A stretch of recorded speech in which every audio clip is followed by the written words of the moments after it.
around Dodge City and in the territory on west, there's just one way to handle the killers and the spoilers. And that's with a U.S. Marshal and the smell of Gunsmoke.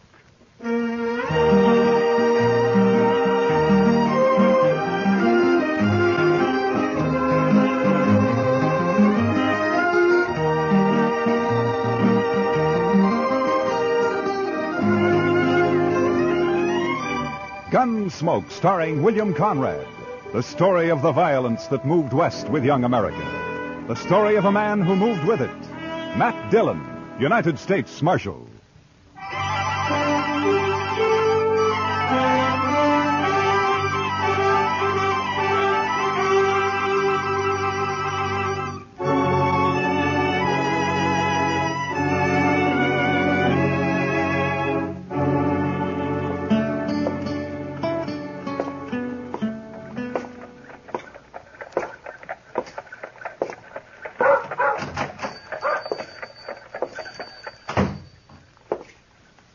Hello, anyone here?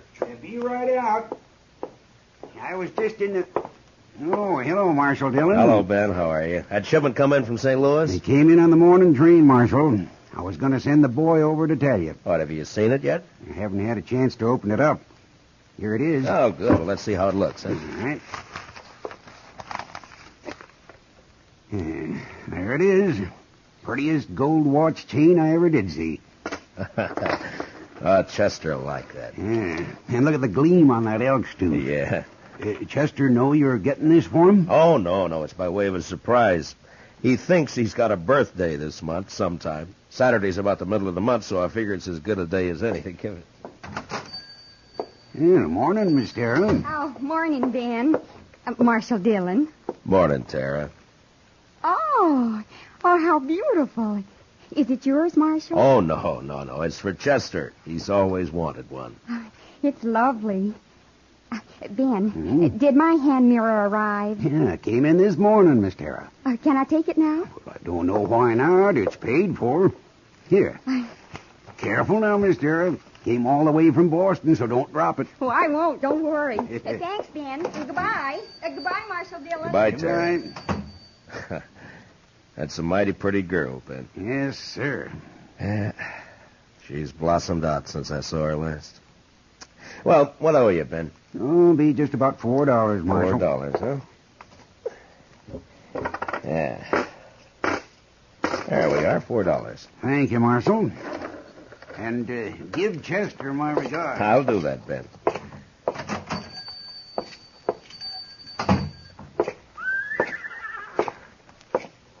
Well, morning, Miss Lane. Morning, Marshal.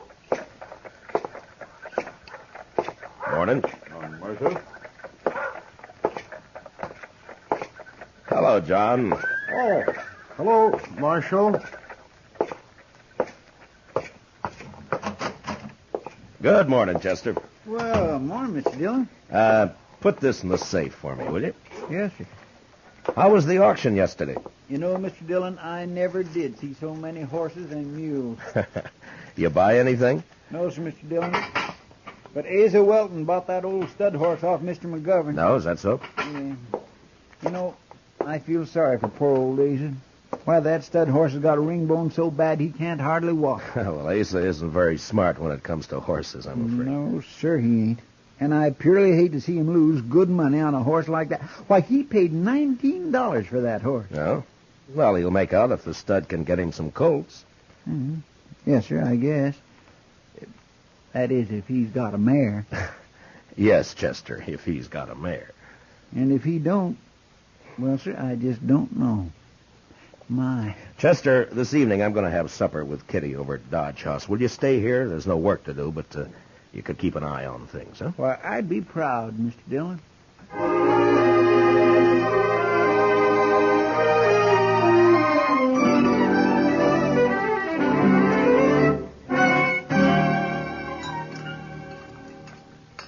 More coffee, Kitty? No thanks, Matt. Yeah. You mind if I smoke? Oh, those are the longest cigars I ever saw.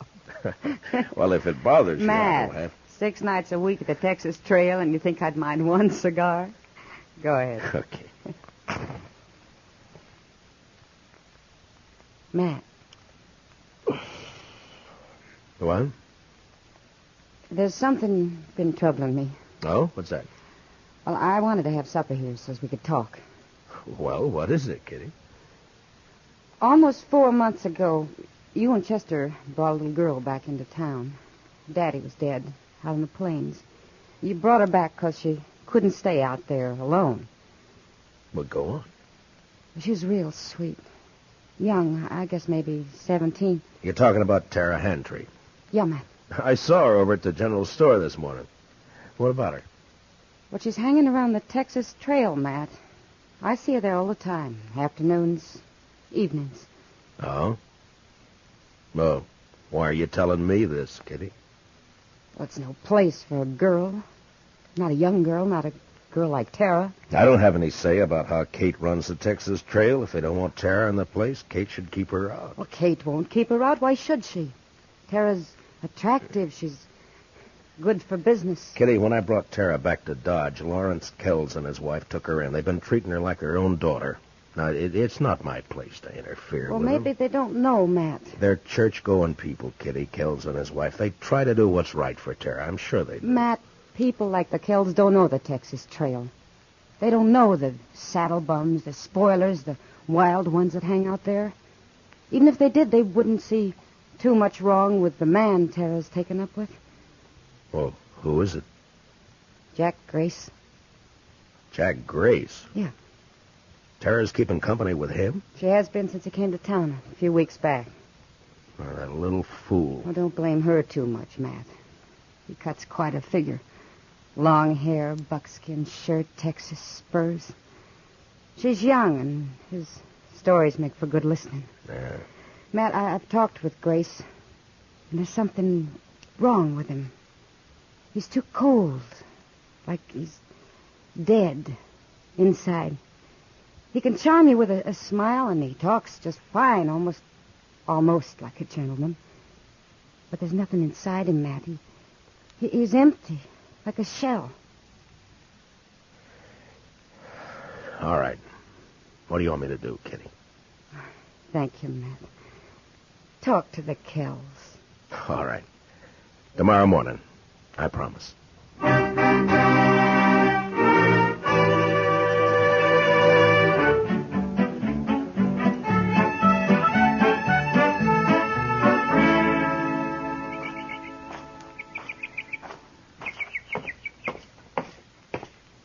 Morning, Marshal Dillon.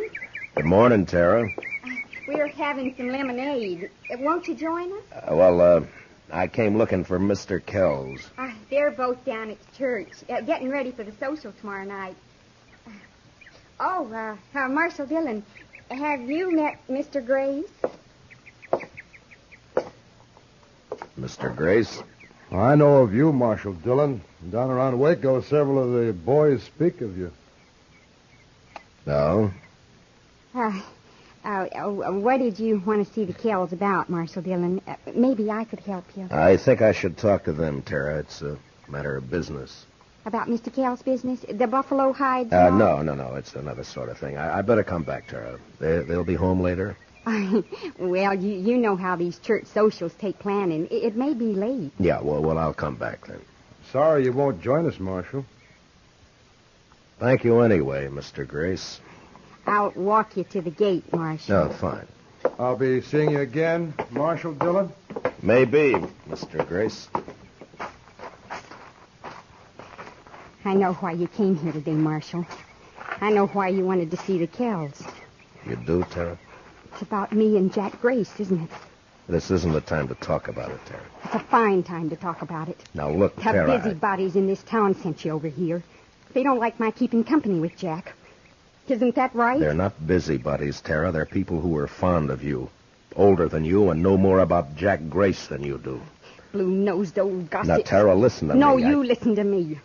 For as long back as I can remember, Pa and me worked that dried-up old homestead. Alone after Ma died. It killed Pa. came near to killing me. Look, when I brought you into Dodge, the Kells took you in. They treated you like their own daughter. Mr. Kells is a wealthy man. He's given you everything he can. And I'm grateful to him. He's tried hard to do all the things Pa would have done if the planes hadn't killed him. But he still can't give me the love and excitement and fun Jack Grace can. Oh, Tara, so help me. If you were 2 years younger, I'd put you across my knee and slap some sense into you. Now, if you hurt the Kells because of Jack Grace, or if you get yourself in trouble, I'm going to forget about this. I didn't know better. I'd say it was a lover's spat. I'll be back later, Tara. There isn't much point in that, Marshal Dillon. From what I could hear on the porch, Miss Tara seems to have said what she thinks real plain. I'll be back later, Tara. Will you tell him? I don't know why you bother, Marshal. If the Kells are ones to worry about loose reputations, they might not pay too much attention to you. What are you getting at? A U.S. Marshal who sniffs around one of the girls at the Texas Trail isn't in the best of company, and after all, everyone knows that Kitty is... Now get up. And if I ever hear you've mentioned Kitty again, I'll come after you. Why don't you do that? I will. Good day, Tara. Oh, Jack, I'll call back for you later this afternoon. I'm sorry, Tara. I didn't mean for this to happen. you're just a big, blundering, stupid bully. Tara, please. And if you mess up the one thing that means happiness for me, I'll help him kill you.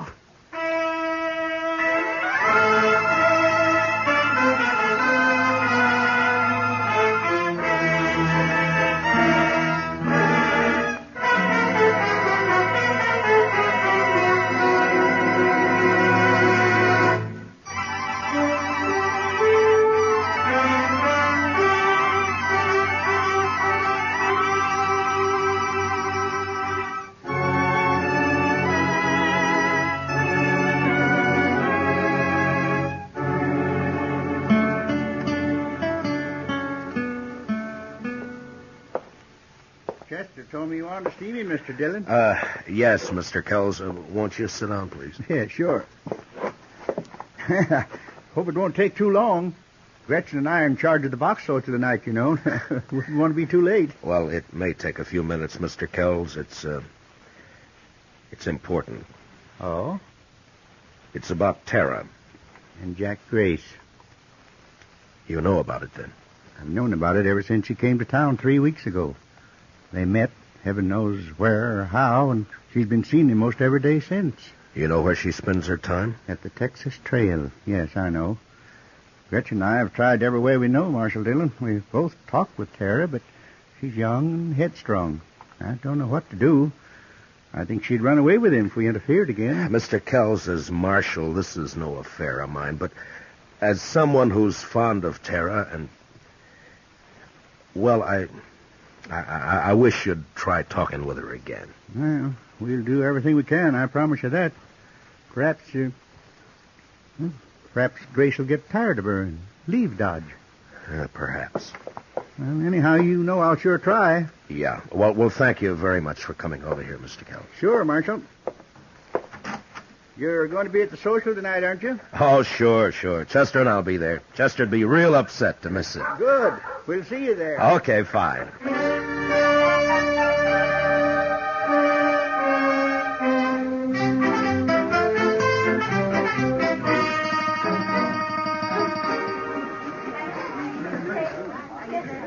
Mr. Dillon, this is Miss Honeycutt. How do? Well, I'm proud to know you, ma'am. I bought her supper box. Did you bid on any supper boxes, Mr. Dillon? No, Chester. I was late getting here. Oh, so... that's a pity. Now, what do you do for supper? Oh, I'll make out all right. Well, there's really enough for the three of us, Marshal, if you'd care to join us.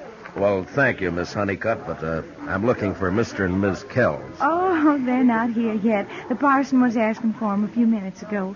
Mr. Kells was to have auctioned off the suppers, but they didn't come, so we went ahead without them. Oh? You sure you won't join us, Marshal? No, thank you, ma'am. I'll just wait for the Kells. Perhaps I'll walk back toward their place and meet them on the way. Well, all right, Mr. Dillon. Miss Honeycutt and I'll be right over there if you need me. I don't think I will, Chester. You just go ahead and enjoy yourself. Real pleased to meet you. Nice to have met you, Miss Honeycutt. Mind that bench, Miss Honeycutt. Yes, thank you.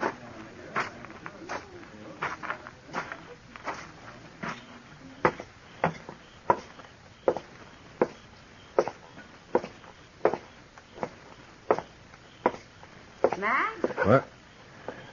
Oh, hello, Kitty. You leaving the party before I get there? No. I was just walking back toward the Kells place. They're not at the social yet, and this might be a good chance to talk to them. Oh, all right if I come with you? Well, sure.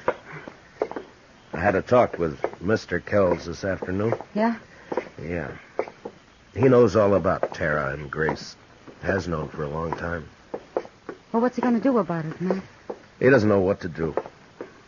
Neither do I, Kitty. Look, Kitty, you're a woman. You know about these things. You don't tell a woman she shouldn't love some man, do you? No. No, you don't.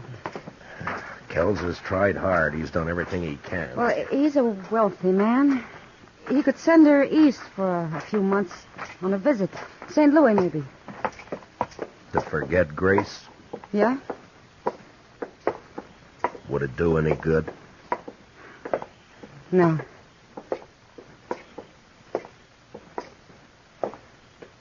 Oh, there's the house. It's dark.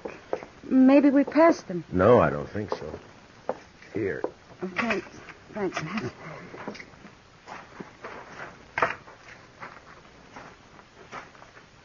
Kitty? Yeah? Maybe you better wait here, huh? Matt, what is it? The house shouldn't be dark. We didn't pass them. What are you going to do? I'm going inside. I'll come with you. All right, come on.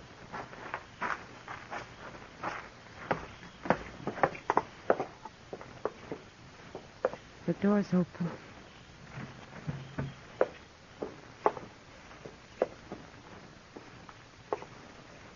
Oh, Matt. Matt, look. Stay here, Kitty. Shot, both of them.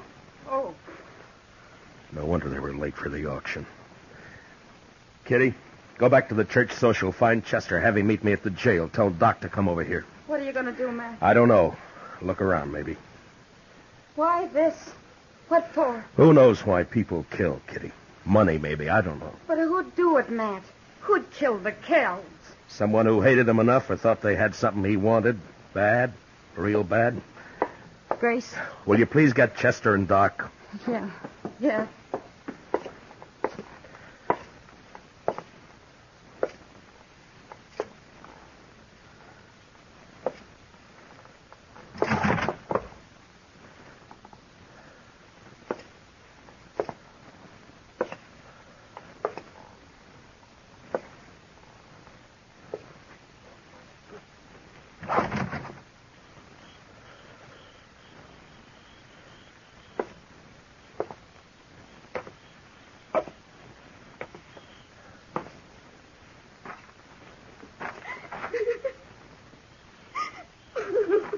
Tara?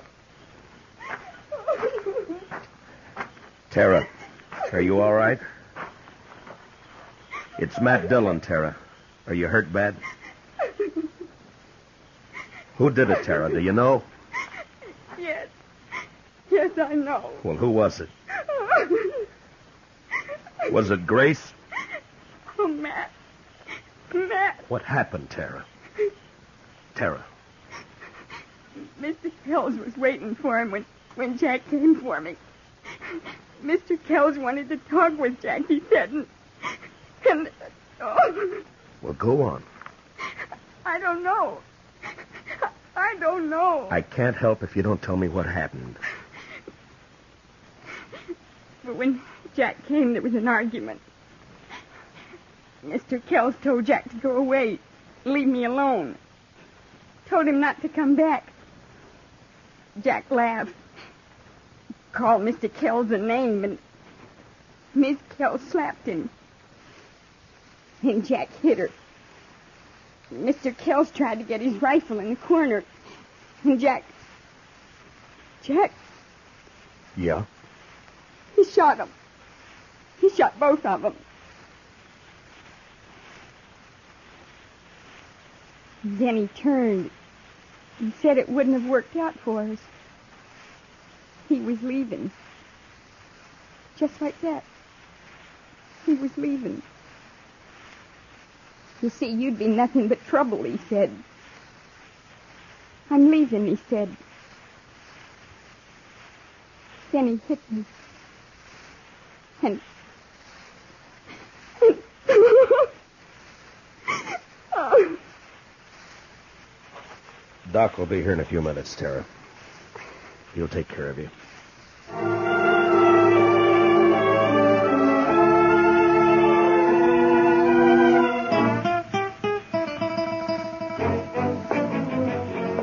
You want me to go with you, Mr. Dillon?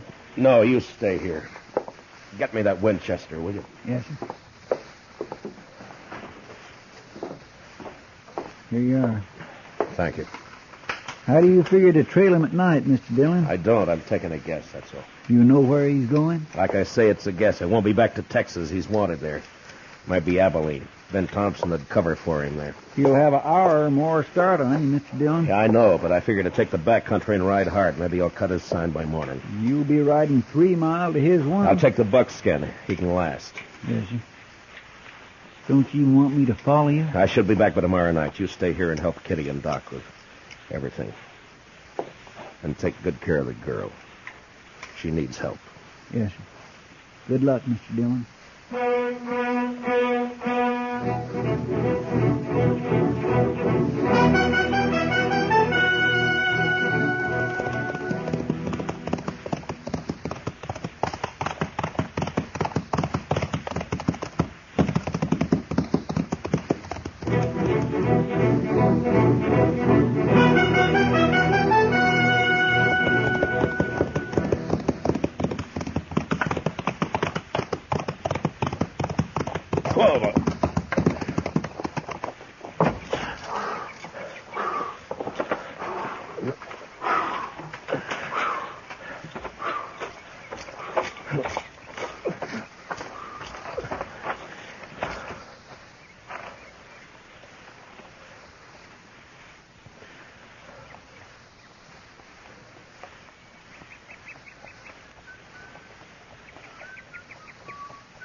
Grace! You can't see me. Don't bother to try. Just drop your gun belt. Easy. And your rifle. Throw it down. Now keep your hands high, just like they are.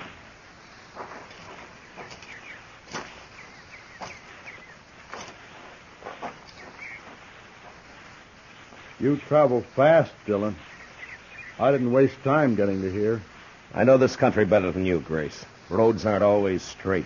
Even so, that buckskin of yours must be quite a piece of horse. He is. We'll be starting back right quick, but meanwhile you just sit tall right where you are. Arms will get tired. Taking me back to jail in Dodge. Well, what do you expect? You murdered 2 people just last night, tried a third. I just hit Tara down. I don't know as I tried to kill her. You must have known I'd come after you. I figured maybe you'd start tracking me toward Texas. I didn't give you credit to think of my heading for Abilene. I guess the joke's on me. Yeah, I guess it is. You know, I don't understand what goes on inside you, Grace. There's no point in my getting riled. You got me cold, Deck. Someone told me earlier you were just a shell, that you were empty inside. But by heaven, you are. You're crazy, Grace. Just mean, pure crazy. It's you doing that talking, Marshal. Please yourself. In a way, it's all Tara's fault, I suppose. Well, it wouldn't have worked out anyway, like I told her. All right if I light up? Marshal? All right. But watch your moves. My makings are in my boot. Don't, Grace!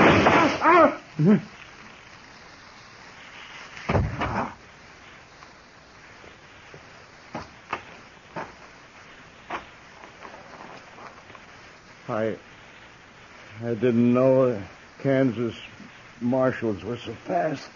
A derringer up the sleeve's an old story, Grace. Yeah, but they sure are. Guess I won't go to trial after all. No, maybe not. But you're going back to Dodge. Like they say on the posters. Dead.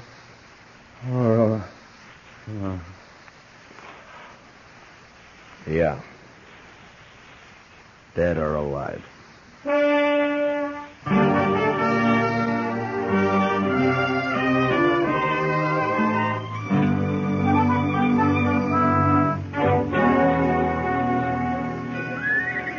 Marshal Dillon, I want to thank you and Miss Kitty for everything you've done for me since...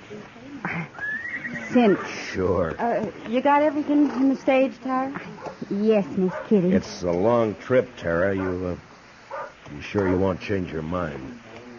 I think I'll like it back east, and St. Louis won't be as big as all this. Marshal Dillon will be late into Hays City if I don't get away now. Okay, driver. Well, goodbye, Tara. Good luck. Goodbye.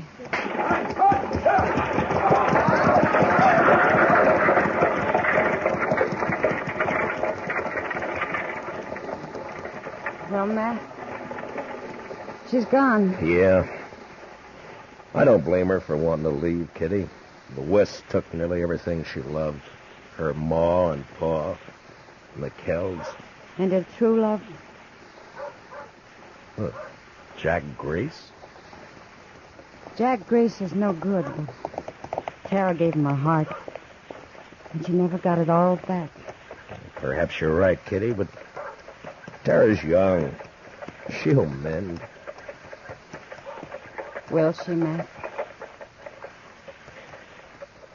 I hope so, Kitty. I truly do.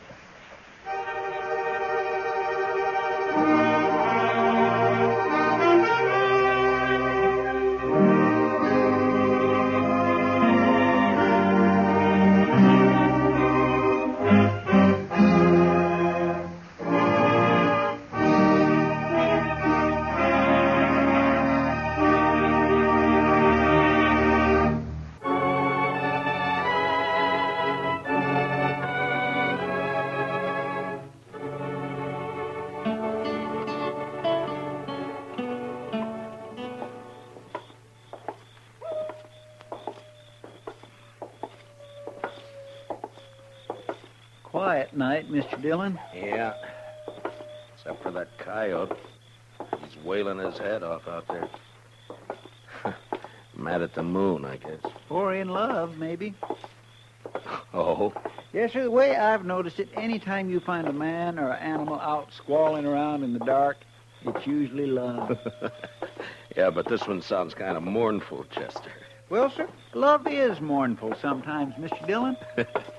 Yeah, so I've heard. Matt? Is that you? Oh, good evening, Miss Morley. How have you been, Matt? Oh, fine. Fine, thank you. You, down here on Front Street this time of night alone? I'm looking for Red Lawson. He's a new man, works for Al. Al's meeting him sometime after midnight, and they're going out on a cattle buying trip. I want to talk to him first. You satisfied? Well, it's just that this is no place for a woman alone, Miss Morley. Maybe you better go home. There are other women down here. They belong here, Miss Morley. They work here. Oh, don't be so stuffy, Matt. And call me Ava for once. Everybody else does. Well, your husband might take exception to that, Miss Morley. Now, you're blaming me for what happened before, aren't you? I'm not blaming you for anything, Miss Morley. I didn't tell him to get into a gunfight over me. It wasn't my fault. I didn't say it was. Chester, you better see that Miss Morley gets home, all right? Yes, sir. I can get home by myself. My, she's pretty as a picture. It makes you wonder. Yeah, maybe you were right, Chester. With a woman like that, love might be kind of mournful.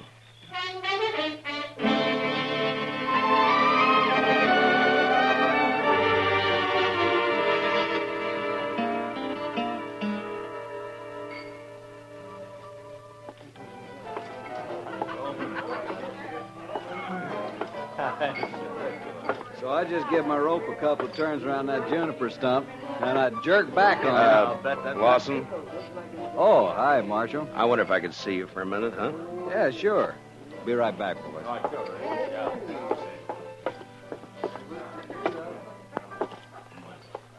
What's on your mind, Marshal? Lawson, I just ran into Miss Morley in the street outside. You did? Yeah, I suggested she go home. She's got no business being down here this time of night. It might be a good idea if you'd tell her that, huh? Seems to me that's up to her husband. Look, you're new here, Lawson. I guess you didn't know Fred Curtis and the Santa Fe Kid. I heard about it. A couple of fools, as far as I can see. Yeah, I guess they were. After they met Miss Morley. Hey, look, Marshal. What's your stake in this? I got no stake. What Miss Morley does is her own business, as long as it doesn't cause any trouble. I'm just trying to keep her peace, that's all. I feel kind of sorry for her, that's all. Al treats her like a dog. Uh-huh. Fred and the kid used to talk the same way. Like I said, a couple of fools. I'm not. I hope not. See you around, Marshal. Yeah, sure. Oh, I would think so. Sure. Hi, Kitty. Could I speak to you? Oh, sure, Matt. Excuse me, boys. I'll be back. All right. You hurry back now. What, Matt? Kitty, has Al Morley been in tonight? Oh, no. I haven't seen him, Matt. Should he have been around? Oh, not necessarily. He and Lawson are riding out around midnight on a cattle buying trip. I just thought they might be meeting here. Oh, well, not yet anyway. Jesse Wells would know what their plans are, though. Jesse Wells? Yeah, the bartender down there at the end, the young one. You know him. Oh, yeah, sure. Why would he know? Well, he's going along. Al asked him to help out. They're going to follow the Lazy Bee Roundup. Try to get in ahead of the buyers from Chicago. Oh, yeah.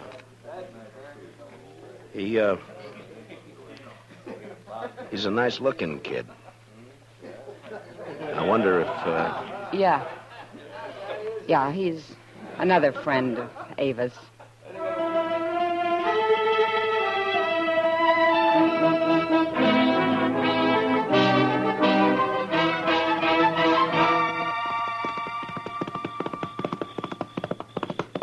Oh, boy. Hold it now.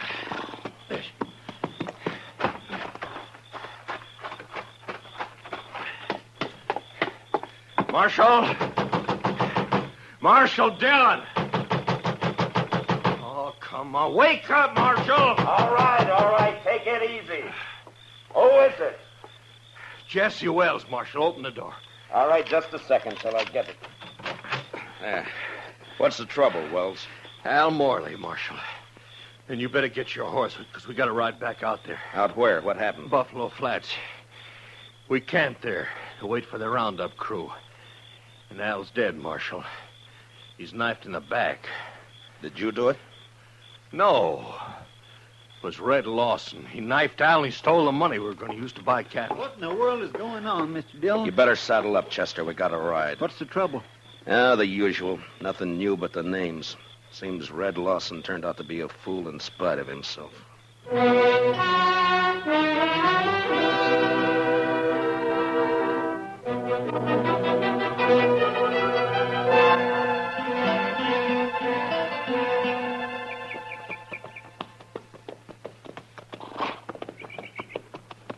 Over this way, Marshal. Camp is right there by that plum thicket. Right. Be daylight in another 20 minutes. Hello, boy. Oh. He's laying over there by the bushes. Yeah, I see him.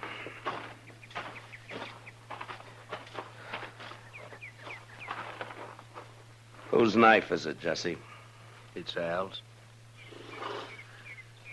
We were all asleep. We built a fire, made some coffee, and then turned in. But wait for daylight, the Lazy Bee bunch planned to work their stock up this way. I see. Here, Chester. Wrap the knife in something and hang on to it. Huh? Yes, Mr. Dillon. Now, go on, Jesse. What happened? Well, like I said, Marshal Dillon, we were all asleep. I guess it was the sound of the horse's hose woke me up. Mm-hmm. Red Lawson, he was pulling out. I run over to Al, shook him to wake him up and tell him. Then I saw the knife. He was dead. Where were you sleeping, Jesse? Well, right about here, I guess. Red was across the fire over there, and Al was where he's laying now. What about the money? How'd you know it was gone? Well, I thought about it right off, and I figured that's why Red had done it. Al was carrying about $10,000 in a little leather sack he'd stuck under the blanket before we'd gone to sleep. So I went and looked for it. It was gone. You figure Red killed him for the money, then? Well, sure. Of course, I doubt he meant it, though. I think Red was trying to ease the sack out from under the blanket when Al woke up and caught him. Yeah, it's possible. Be light enough to start tracking him in a few minutes, Mr. Dillon. Yeah, sun's poking up over there now. Looks like it's going to be a clear day. Which way'd Lawson head out, Jesse? East. Seemed to be following the wagon tracks. Odds are bad, Mr. Dillon. He's got quite a start on us. Yeah, too much of a start. Well, let's load the pack mule, Chester. I think we'll ride back into Dodge and then take the train from there to Abilene, then work back from the east. Say, that's a good idea. Lawson probably won't be expecting anybody ahead of him. I can't understand it.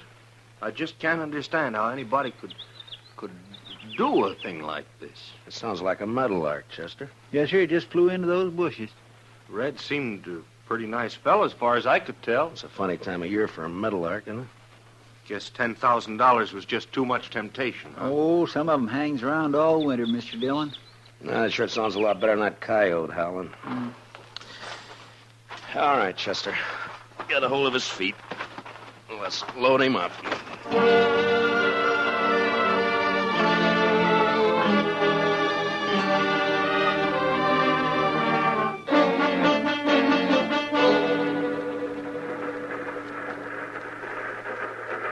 Sumac Creek water tank's right around the bend up ahead of us there. How long we stop here? Oh, about 5 minutes. Just long enough to take on water. Might as well relax, Marshal. It's a long ways yet to Abilene. Why, we ain't but 24 miles from Dodge City. Feels more like 100. These seats are harder than a saddle. Yeah. Say, this here feller you boys looking for, guess he's a real mean enough. What? Oh, yeah. Mean enough. Well, it's just like I always say. This prairie country ain't never gonna be a law-abiding place to live. Well, every time I pull out of Kansas City on and run west, I'm expecting every minute to be shot or hung or scalped. Chester. What's the matter, Mr. Dillon? Look out the window here.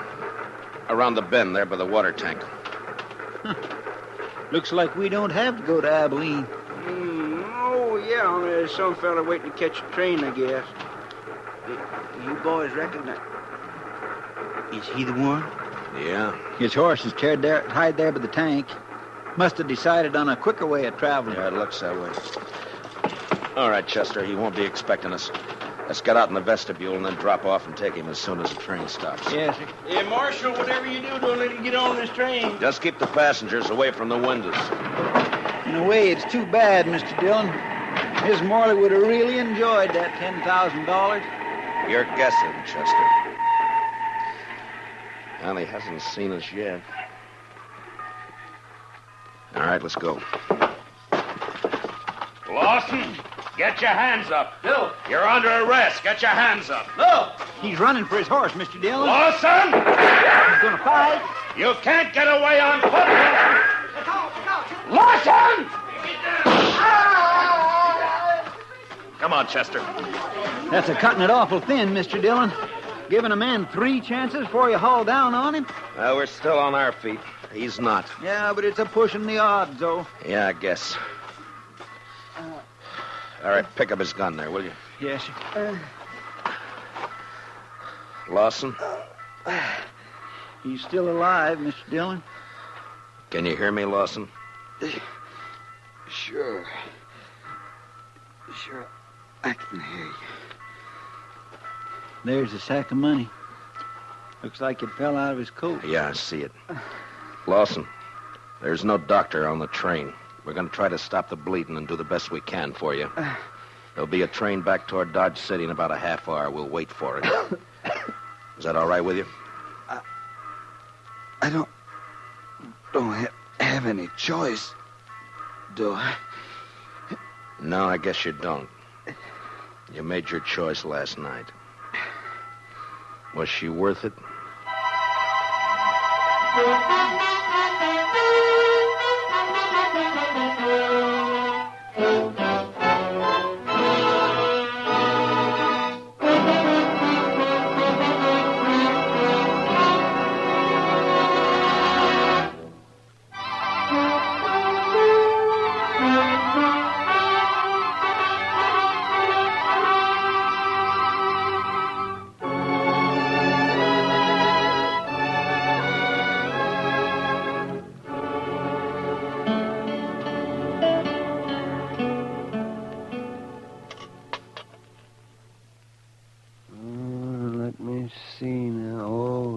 That's a bad one, Matt.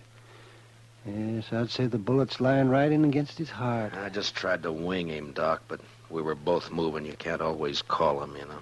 No, I guess not. Well, I'm afraid that's about all I can do for him, Matt. It's not enough, is that it? He won't live an hour. Yeah, I wish he was conscious. I want to talk to him. Well, the stimulant might take effect, and then again might not. With this kind of a case, you never know. What is it you're after, Matt? Ms. Morley? Accessory before the fact? She could have been. Mm-hmm. Well, I'm a broken down old man, Matt, but if that woman rolled her eyes at me just once, well, I do not know. I just might. Matt. Yeah. Lawson? Lawson, can you talk? Can you hear me, Lawson? Yeah. Sure. Was Ms. Morley in on it? Nobody was in on it. Did she know you were going to do it? She had nothing to do with it. Was she going to meet you somewhere later? She had nothing to do with it. It was my idea. Nobody else. Lawson. Lawson, listen to me. You're dying. Do you know that? Yeah. Yeah, I know. I can feel it. She wasn't in on it. All right. That's the way you want it. At least Al won't treat her like a dog anymore. What do you mean? I mean, a dead man can't bother anybody. Al? You ought to know. You killed him. No. What? He was asleep. I took the money and rode away. And they were both asleep. I didn't touch him. You're telling the truth. I swear I didn't kill him. I only stole the money, and I didn't get... Well, guess I was wrong, Matt. The bullet was closer to his heart than I thought. Yeah. And I was wrong about something myself, Doc. I thought this was the end of it. Now it's wide open again. Wide open.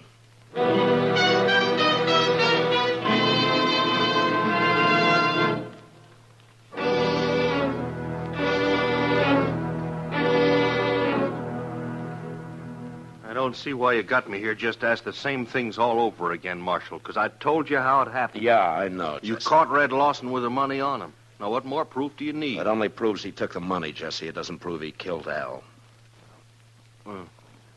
What do you mean? Chester, you better punch that fire up over there a little, huh? Does seem to be getting chilly in here. Now, what do you mean by that, Marshal? You killed Al yourself. Didn't you, Jesse?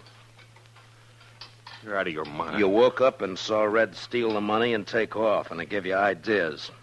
You slipped over and knifed Al in his sleep. You knew Lawson had got the blame for it. Well, sure. Sure, because he did it. He said he didn't. Dang stove. Well, Marshal, did you expect him to tell the truth? He was dying, Jesse. Knew he was dying. I think he told the truth.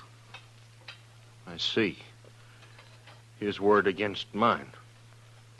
Word of a thief. I didn't say I could prove it, Jesse. But you did it, though.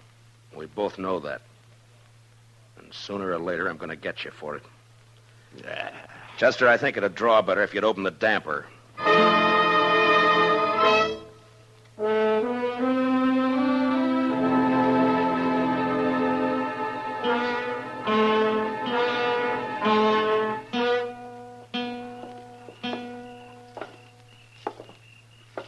Quiet night, Mr. Dillon.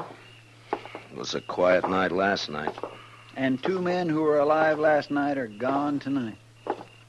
Sure makes you stop and wonder. Well, at least one thing hasn't changed. That coyote's still there. I guess there'll always be coyotes around, Mr. Dillon. What are you going to do about Jesse Wells? Oh, I don't know, Chester. He's guilty. You can see it written all over him, but there'd be no use bringing him in. I haven't got one piece of evidence. I don't know. Yes, sir. She's quite a woman. Mercy. Quite a woman. Yeah, she is that, all right. Matt? Is that you? Good evening, Miss Morley. Who are you looking for tonight? Can't be Red Lawson. He's dead. So is my husband. You forgotten? My deepest sympathy. Don't bother. You know better. I am sorry about Red, though. He was nice. You're the one who did it, aren't you, Matt? Yeah. Yeah, I killed him. For you. I couldn't do anything else. I don't know why you say for me. It wasn't my fault. Yeah, sure, I know. You know. You don't know anything. You don't know how it feels to sit in a house alone with your husband dead. No one in town coming near you. Like he was poisoned or something. Sure, I don't feel sorry about Al, but I would have once.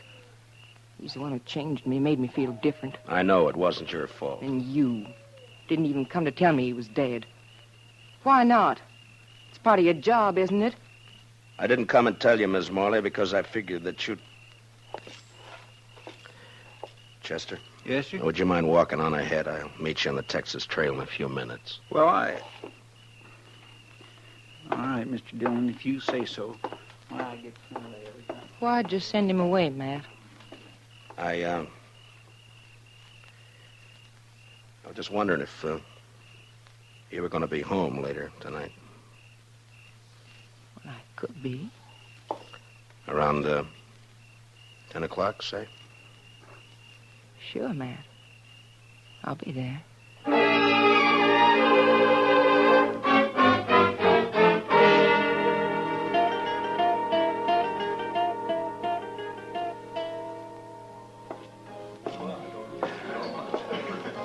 Well, Hiya, Kitty. Chester and I were trying to think of some way to rescue you from Ava's clutches. Only one thing, though, Mr. Dillon. I wasn't sure you wanted to be rescued. Kitty, has Doc been in tonight? Oh, I haven't seen him, Matt. Chester, will you see if you can find him and have him meet me here? Yes, sir. Right away, Mr. Dillon. Kitty, Yeah. I wonder if you'd help me with something. Well, sure, Matt. What? Drop a hint to that bartender, Jesse Wells, that it might be smart to slip out of here and pay a visit to Ms. Morley's around, say, 9:45 tonight. All right. Is it anything you can talk about? I don't exactly know how to talk about it, Kitty. I got a murder on my hands. I know who the killer is, and I can't touch him. So? So I'm gonna try to make him touch me. Oh. All right, Matt. I'll take care of it. Will you be around for a while? Yeah. I'll be here till about 10.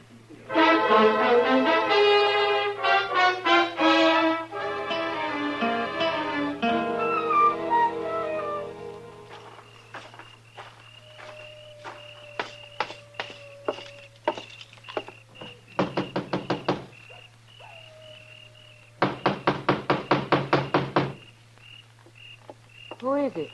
It's Matt Dillon. Who'd you think? Just a minute. Well, hurry up. Let me in. All right, Dillon, come on in. Well, Jesse, I thought you were working. I was, till just a few minutes ago.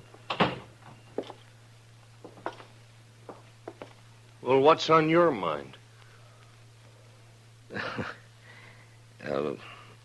Well, I think Mr. Dillon probably wants to ask me some questions or something. Yeah, I do, as a matter of fact. Jesse Wells, for instance. What? He didn't tell me he was going to be here, Ava. Well, What do you mean she didn't tell you? Wait, Ava, what about this? You were expecting him. You knew he was coming. Of course you knew I was coming. You and Matt Dillon. For how long? And what kind of a fool does that make me? I'm afraid you were born a fool, Jesse. That's why she picked you. She's so wonderful you said if only Al didn't stand in our way. I didn't tell you to kill him. I didn't mention it once. You didn't have to. Just kept dropping hints, leading me on. And all the time you and Matt Dillon. She's too smart for you, Jesse. You should have realized that. Yeah. And instead I played right into your hands. Both of you. How, Jesse? Killing Al, getting him out of your way, giving the two of you a clear field. You're under arrest for murder, Jesse. What? Oh, you'd like that, wouldn't you? Both of you would. Sit around and laugh about it while you're waiting for me to hang. I said you're under arrest. Now hand over your gun. Oh, you don't, Dillon. You're not going to carry it that far. You're not taking me in for something both of you wanted me to do. Hand over your gun, Jesse. You want my gun, you got to take it away from me. Get away from the door. Oh, sure, I'll get away from you. Hold it, Mr.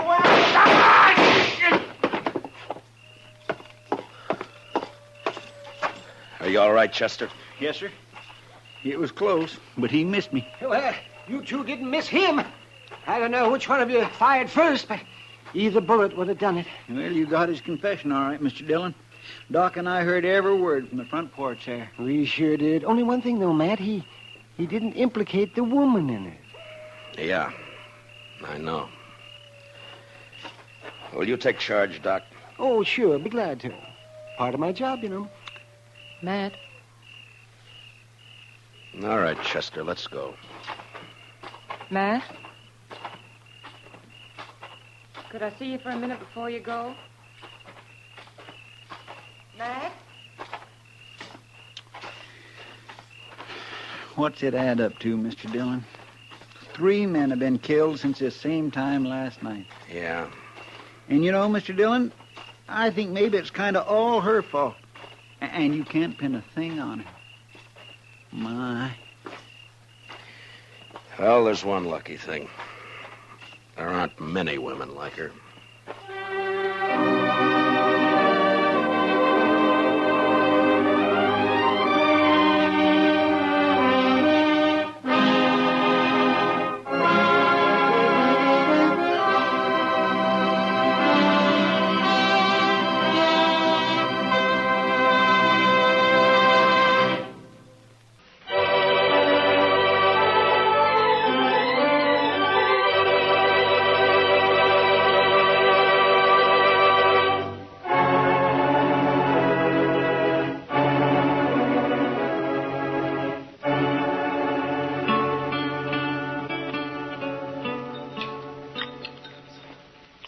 The cook sure must have had a bad night, Mr. Dillon. Well, how do you figure that, Chester? Well, sir, I never saw so much chili pepper on a couple of poor eggs. He must figure everybody's got a hangover this morning. Almost everybody usually has of a Sunday around here. Well, now, I clean forgot all about it being Sunday. No. So that's why Jim Cobbett's all dressed up over there, huh? First time I've ever seen him with his hair combed in. Well, haven't you heard about Jim, Chester? He's going to get married. He's got his wife-to-be coming in on the train from back east today. Jim Cobbett? Yeah. Well, now, what sort of a woman would that be, Mr. Dillon, who'd come clear to Dodge City to marry a fellow like Jim? No, Jim's a good man, Chester. It's just that, well, living out on that homestead of his year after year has made him grow a little off-center, so... Loneliness will do that to a man sometimes. Morning, Marshal. Chester. Morning, Hank. Well, what do you think of that old goat Jim Cobbett getting himself hitched? It's a fine thing, I'd say. Well, Jim's no older than you are, Hank Lewis. Older, maybe. A lot less respectable. Now you're talking your usual nonsense, Hank. Am I, Marshal? What about Jim's first wife who disappeared off of that place he had up north on Hackberry Creek? Just plain disappeared, she did. Jim never explained that, and nobody ever saw her again either. Oh, you're worse than an old woman with your gossip, Hank. Jim's never done anything to you, Hank. Nothing except stake his homestead on the only spring south of the Smoky that didn't dry up. Cheated me out of it, that's what. He filed his claim 2 weeks before you did, Hank, and everybody knows it. Sneaked into town, that's what he did. Sneaked into town, behind my back. Still telling your lies, ain't you, Hank Lewis? Now, you keep away from me, Jim. Keep away. I've never bothered you, Hank. But I hear you talking around Lila. When she gets here, I'll hurt you. I'll hurt you bad. What is it you want to hide from her, Jim? Maybe that business about your first wife? All right, don't touch that gun, Hank. Not a move. You arrest him, Marshal. You saw it. Get up. Put him in jail now. I didn't touch him. Shut up. Now, you're just lucky you weren't killed. Now, you get out of here and stay away from Jim. It's his wedding day, and if I find you bothering him again, I'll throw you in jail. Now, go on, move. Fine all we got around here, man. Nothing happens. Sorry to make trouble, Marshal. But I won't hold for his making that talk around Lila. Oh, forget it, Jim. Just keep clear of him for a while. What time's the wedding? Well, about 3 o'clock. At least that's when the preacher said he'd come down. It'll be at the church, won't it, Jim? Well, no. The preacher thought maybe it'd be better to do it somewhere else. It's because of... Yeah, sure, Jim. Dodge City House would be a fine place, wouldn't it? That's just what I'd planned, Marshal. I brought a jug of corn in with me in case anyone came around, maybe. Jim, I wouldn't miss it for the world. I'm going to be there for sure. Yeah, me too, Jim. I certainly do enjoy a wedding. I never got married myself, but I sure do like to watch. See you later, Jim. Sure, Marshal. We'll be there, Jim. Bye.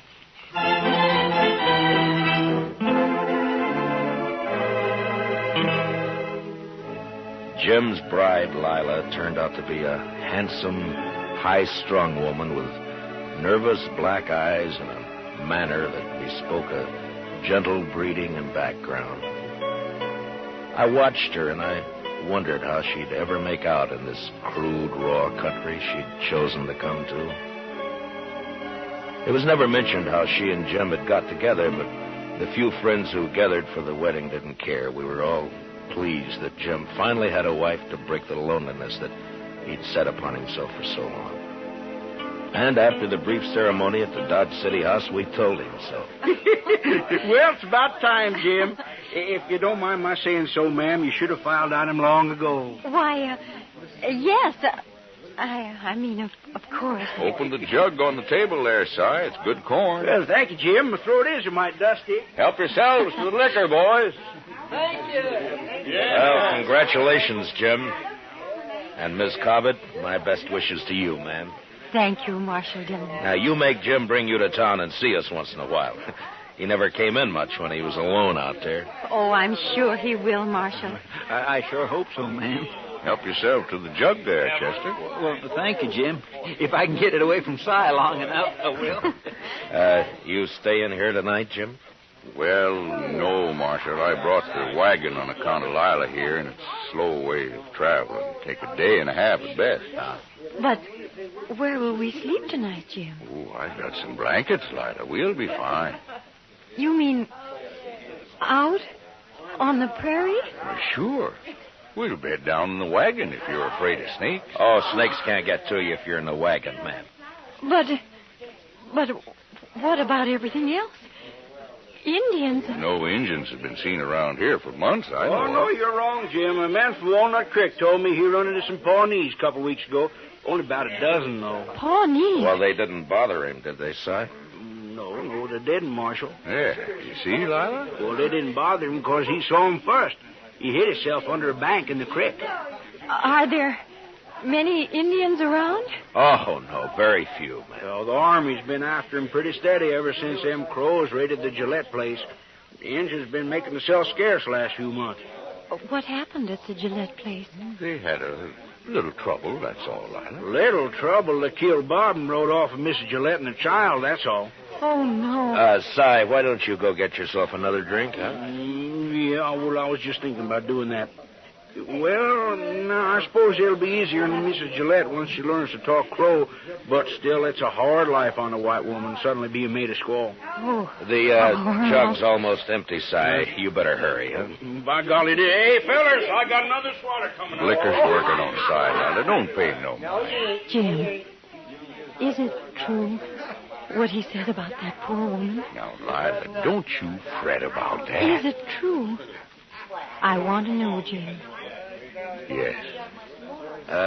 Jim, if you stayed in Dodge City tonight, well, you could start out before dawn tomorrow, and maybe it'd... No, Marshal. Jim thinks it's best we leave tonight. There's nothing to fear, Lila, but if you'd rather stay, we can... No. We'll go, Jim. If you'll excuse me, I'll go change into something more suitable. Goodbye, Marshal. Goodbye, ma'am. We'll see you in Dodge City real soon, I hope. Of course. I'll be down shortly, Jim.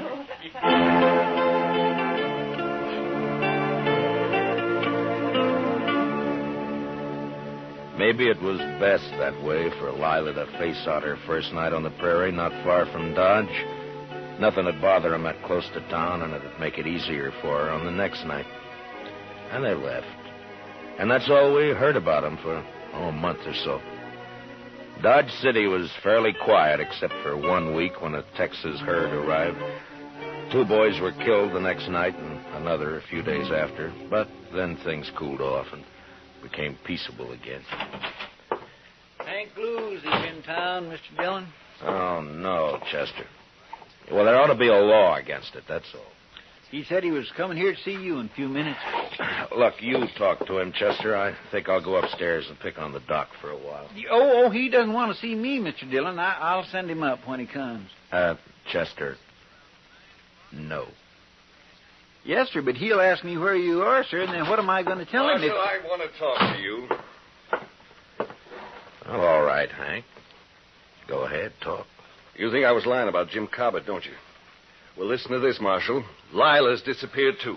What? I saw it with my own eyes. I saw she isn't there. What are you talking about, Hank? I'm telling you, Marshal, Lila's gone, just like Jim's first wife up on Hackberry Creek. She's plain disappeared. Well, go on. Well, I got a runty bay mare that's always running off, and I rode by Jim's place to see if he'd seen her. Jim was just sitting there, and he hardly paid me any mind at all. He was all alone, and when I asked him about Lila, he just walked off, wouldn't say a word. Well, maybe she was just out on the prairie somewhere. Then she stayed a long time. I was back next day and still didn't see her. Stock's gone, too. When was this, Hank? About a week ago. Now, Marshal, I think you ought to get out... I do my own thinking, Hank. Well, all right. But you better get out there, Marshal. I've told you now. Yeah, you've told me, and you can forget it. Just stay away from the Cobbett place, you understand? All right, Marshal, I've done my duty. You better do yours. Goodbye, Hank. Well, Goodbye.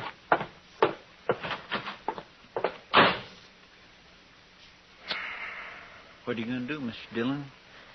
Only thing we can do, Chester. Go saddle our horses, will you? I got some things to clean up around here. Yes, Mr. Dillon.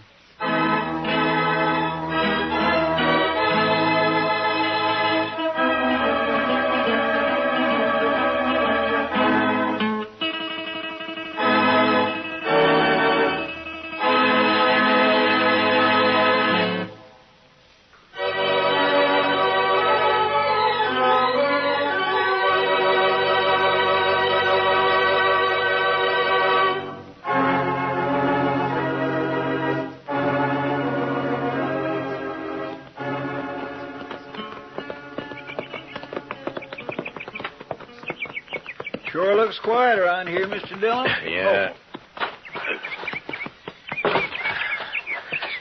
Yeah, come on. They're probably inside. You think Lila's here, don't you, sir? We'll soon find out, Chester.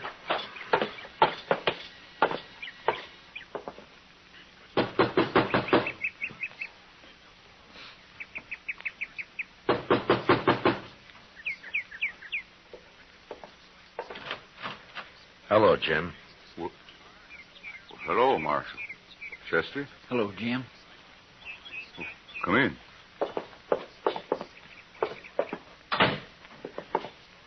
How have you been, Jim? Hank Lewis told you, didn't he, Marshal? Where is she, Jim? Hank Lewis said I killed her, didn't he, Marshal? Oh, now, Jim, you know I don't pay any attention to what Hank Lewis says. Then why'd you come here, Marshal? To help you. If you're in trouble. Lila isn't here. And I'm in trouble, all right. Well, what happened, Jim? Where is she? I don't know. What? Well, Injuns, party of Crows, they took her. They took her. Indians? My goodness. You mean you were raided here? Maybe 10 days ago, a war party, about 12 Crows. Well, what happened? Well, Lila was out there by the spring. It was just getting dark. I was sitting on the floor right there, mending the saddle I'd torn the stirrup off of when I heard her come running up the path out back. She was all in a sweat and yelling. Lila, what is it? Oh, I saw something out there. Oh, Jim. Jim, I think it was an Indian. Come inside, quick. Oh. Get on the floor, in the corner there. How many did you see? Oh, just him. I saw his skin behind that little rise. Oh, Jim, don't let him get me. Easy now, Lila. Oh. Oh. Well, I don't see a thing out of this window. Take a look over here. Nothing. Must have heard you yelling. Oh, Jim, what'll we do? Stand them off, that's all. Oh. Wait a minute. There's one. Oh, no. Getting hard to see. Jim, the other side. They'll sneak up on the other side. Might be one behind that log out there. Oh, no. But we'll just wait. Oh. They'll get bolder in the dark. I can pick them off easy. Oh, Jim. Jim, they'll carry me off like they did that other woman. I can't stand it, Jim. Here. Take that 6-shooter. Yes, I will. I will. It won't take you while I'm alive. I promise you that, Lila. Wait a minute. They're down at the corral. Oh, no. They're after our horses. That'll show them.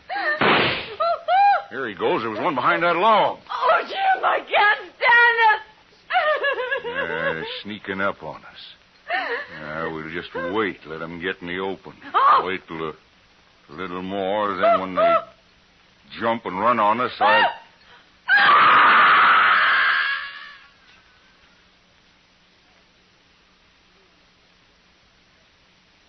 Oh. Go on, Jim. What happened then? Yeah. What'd they do when they rushed you? Well, one of them must have got in the window behind me. When Lila screamed, I was knocked out, and when I come to, the Indian was gone. Lila was gone, too. Were you shot, Jim, or what? No. Indian must have got behind me somehow and clubbed me, that's all. Did you try to follow him? How could I, Marshal? They run off. The horses stole them. Yeah, I see. Anyway, I was out a long time. There wasn't a sign of anybody when I come to. Well, they could be in the Rocky Mountains by now. We'd never find them. I'll report this to Colonel Jenkins at Fort Dodge, and he can spread the word through the Army post. Thanks, Marshal. I'm sorry, Jim. But I guess that's all I can do for you. Sure, Marshal. Come on, Chester. Let's take a look around outside and then get back to Dodge City. Yes, sir. So long, Jim. I sure am sorry it happened. So long.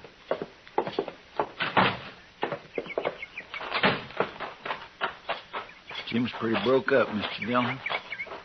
Yeah. That's terrible. And her a squaw now. Yeah. My, aren't those pretty, Mr. Dillon? What? Hey, that bunch of columbine there, growing right in a row. I think I'll just put one in my hat. No, wait a minute, Chester. Huh?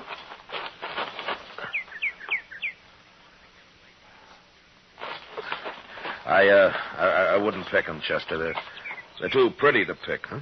Well, all right, sir. Jim's stock is gone, all right. Mm-hmm. You know, Mr. Dillon, Jim Cobbett ain't the luckiest man in the world, is he? No, he sure isn't, Chester. Come on, let's get out of here.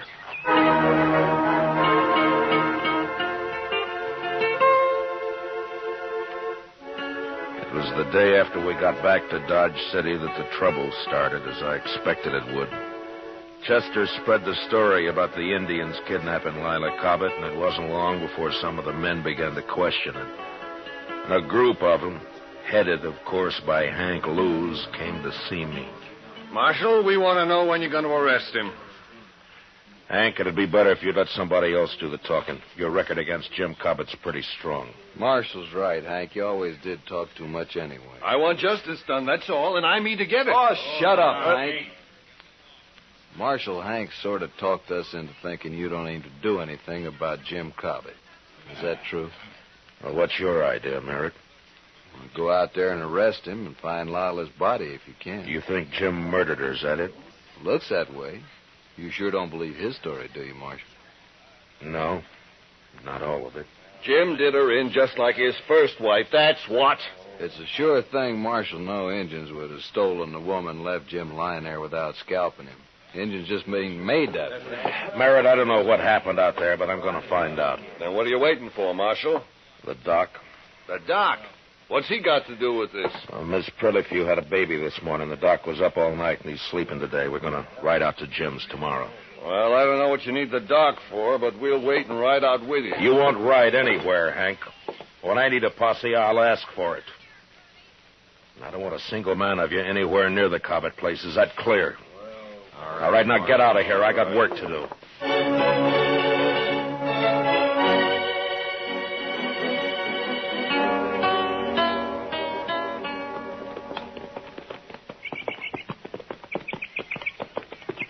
It's a mighty lonely-looking place, Matt. Yeah, indeed.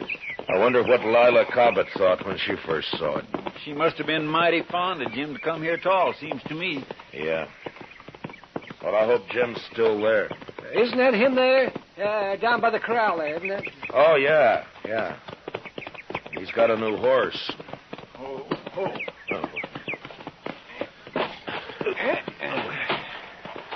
Hello, Jim. What are you doing here, Doc?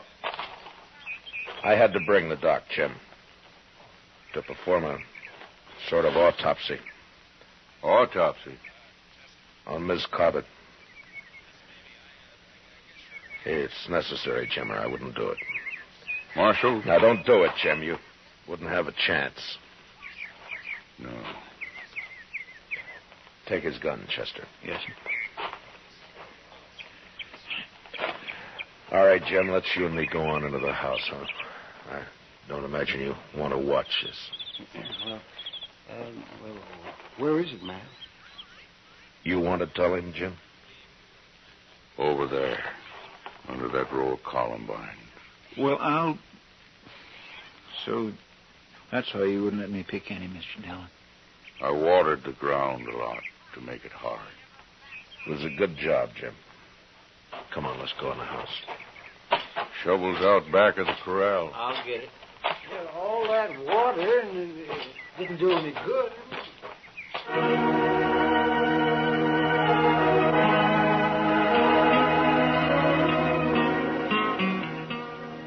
In the house, Jim sat with his back to the wall, his hands clasped tightly across his knees. He was so gaunt and leathery that I wondered if he'd bothered to eat anything at all since this had happened. He just sat there as if waiting to be sentenced and not caring very much one way or the other. Finally, Doc and Chester were finished, and they came into the house. We put her back, Jim. Right where you had her. Yeah. And it wasn't easy, Matt. Yeah, I know. But what did you find? Well, she was killed by a .45. Fired at close range. Bullet entered her head just under... Never mind, Doc. Jim's gun here is a .45, Mr. Dillon. You want to tell us about it, Jim? You think I killed her, Marshal? Well, it looks that way, Jim. But I still can't believe it. Thank you, Marshal. If you did it, Jim, you're going to hang for it. The crows didn't attack the house, Marshal. They never aimed to. They just dodged around out there, some of them, to cover for the ones that ran the stock off. They didn't want to fight, just to stalk. Yeah, it's happened before. Lila screamed and screamed. I guess she went kind of crazy. Then I heard a shot. First I thought she was shooting at the engines, but then I saw her on the floor there. I didn't care after that. They could have come right in there. They could have done anything they wanted. I didn't care. You had given her your 6-gun, is that it? Yes. The crows didn't bother you after that? They just took the horses and left? I didn't care about them. I buried Lila out there right away. And I sat there on the ground all night. Everything would have been all right, Marshal, but when Hank Lewis came by, I got scared. I didn't want to talk to him, but I knew what he'd say. So, I put water on the grave and tried to hide it. Except for the flowers I'd planted. I just couldn't not have planted flowers there. He's telling the truth, Matt. Yeah, Jim isn't lying. No, sir, he certainly isn't. There's no reason I know of why Jim should stand trial. What about Hank Lewis, Mr. Dillon? He'll make trouble. The three of us here have heard the story and seen the evidence. Hank's talk doesn't mean a thing. I have no cause to arrest Jim. Then I can go, Marshal. Go? Go where? I don't want to live here anymore. It's like the other place up north after my first wife rode off. She just said goodbye and rode off one day. I was ashamed of that, so I never told nobody what happened. I left the place. Like I'm leaving this one. Well, you got to settle down sometime, Jim. No, I don't. I got bad luck both places. I won't settle down no more. We won't stop you, Jim. I think I'll go now, Marshal. I don't want to spend another night here. I'll get my things together. Yeah. We'll wait outside.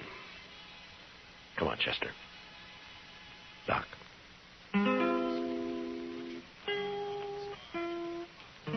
A half hour later, Jim was packed and ready to go. Silently, he shook hands with each one of us and then mounted and rode off. Yeah, the prairie had dealt hard with Jim Cobbett, but the man was too tough and dry not to survive somehow. He wouldn't try again to be happy, but he'd live. He'd make his way. We watched him disappear while the sun went, and the land cooled and became still and quiet.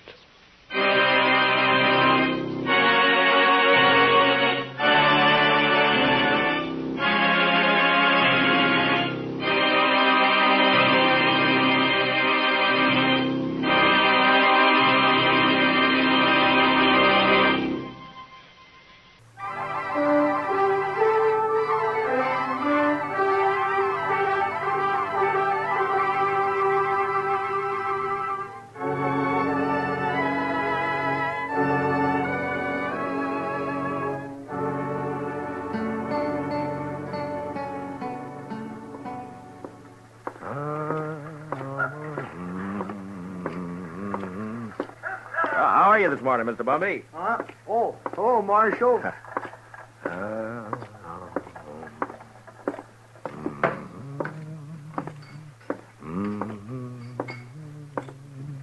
Morning, Mr. Dillon. Morning, Sam. Is Kitty around? Oh, don't know she's up yet, but if she is, she ought to be down soon. I'll wait. Nippy this morning. Feels good. It's a nice time of year, huh?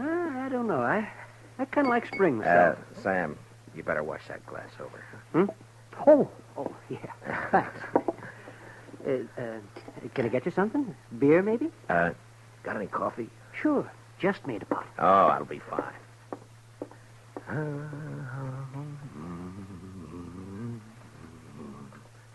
Her face is something wondrous. That's pretty, Matt. You got a pretty voice. Oh, it's good enough for calling hogs, I guess. Yeah. You just got up? A while ago. Why? Oh, it just strikes me I haven't seen you close to early like this. Uh-huh. No, you look fine. I mean that you... You better quit while you're ahead. Yeah, I guess it's... Where's Sam? Oh, he's bringing in coffee. Oh, Sam, cup for me, please. Sure, Miss Kitty. What's the occasion, Matt? Kitty? There's a party tomorrow night, a dance. It's a benefit for the new school down at the hall, you know? And, every fellow's to bring a girl. You know? It happens at dances. Go on. Well, what I'm trying to... Will you go? With me? I'd kind of like to, Matt, but no thanks. Oh. Well, I gotta work here. You know that. Besides... Well, you ought to be able to get off. Well, even if I could, ladies might not take kindly to it, Matt. I'm not rightly polite society. Ah, what do you care about what... Well, thanks anyway, Matt. Ah, that smells wonderful. Sammy, I think I'll marry you. Me? Shucks. Me? Oh, shucks. Listen, Kitty, about the dance, I've already bought the You're tickets. sweet, Matt, and I thank you kindly for thinking of me, but you better ask someone else. Well, it isn't... Sam, will you go and polish up your glasses, please? Oh, sure, Mr. Dillon. Sure. Now, look, Kitty, I'm asking you to go with me. It's important to me that you go. Are you making love to me, Matt? At this hour in the morning? No, I mean it. I want you to go to the dance. You want to be embarrassed. You want everyone to stare at us. You know what they'll say? My, the marshal really should have better sense than to bring that woman here. It ain't decent. It ain't proper. Oh, Kitty. Well, it's true. I'm a hostess at the Texas Trail, a saloon. You know what they think about me. Well,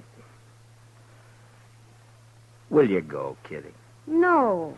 I'll call by for you at 7, huh? I'll drink a bottle of whiskey and clout some old biddy on the head. Then you'll be sorry. Oh, Kitty. I haven't got anything to wear, Matt. I can't wear my working clothes. You look just fine, like you are, Kitty. Just fine, just like you are. Marshal. Yeah. I shouldn't, but I guess I'll go to the dance with you. I'll be ready at 7.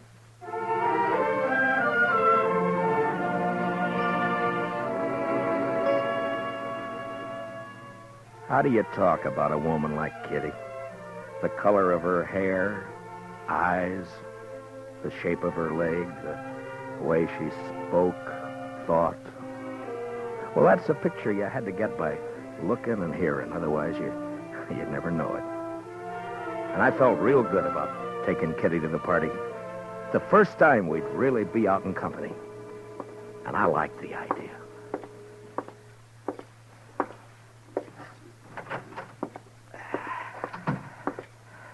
Oh, morning, Mr. Dillon. Good morning, Chester. Nice day. What is that? That, Mr. Dillon? Yeah, all over my desk, that. Ink. Yes, sir, I know. I was just cleaning it up, Mr. Dillon. Seems like a big bluebottle fly, last of his kind this fall, I guess. Big fool bluebottle fly was a-setting on your desk, Mr. Dillon. Oh, you're slopping it all over the floor, Chester. Yes, sir, I see it. That lazy fool bluebottle fly was a-stomping all over your desk, Mr. Dillon, and I took a whack at him with a paper I happened to have in my hand, and I got him. Well, thanks a lot. Well, that's all right, Mr. Dillon. If there's anything in this world I hate, it's a big, maggoty bluebottle fly. Yeah, I know, Chester. The mail come in yet? Yes, sir. A couple of minutes ago. It's right over there. Oh, okay.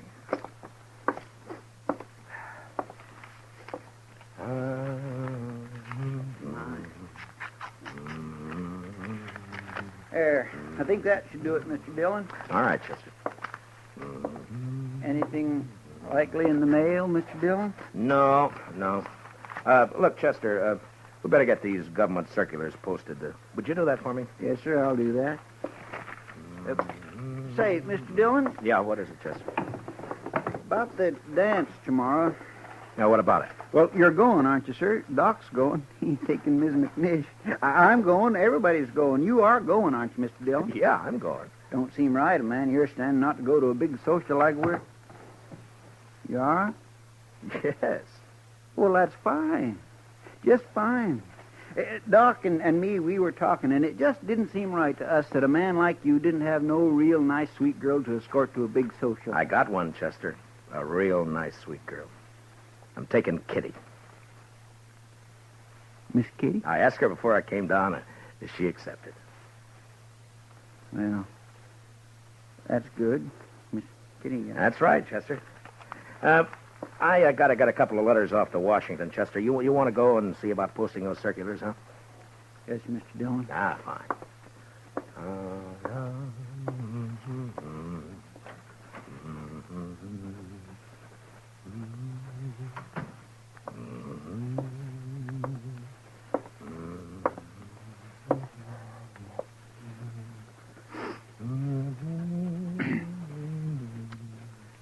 Mr. Dillon?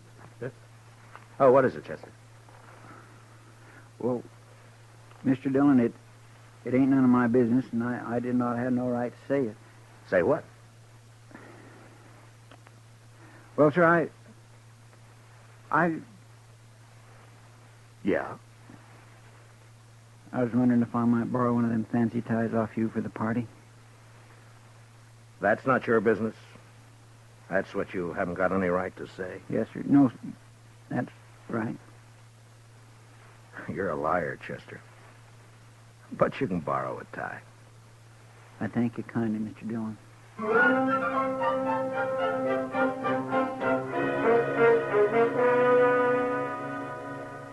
You work for a long time with a man, and you share a lot of life and a lot of death.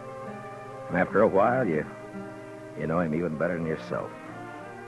Well, that's the way it is with Chester and with me. Now, he had something on his mind, and I figured after a while he'd get it off.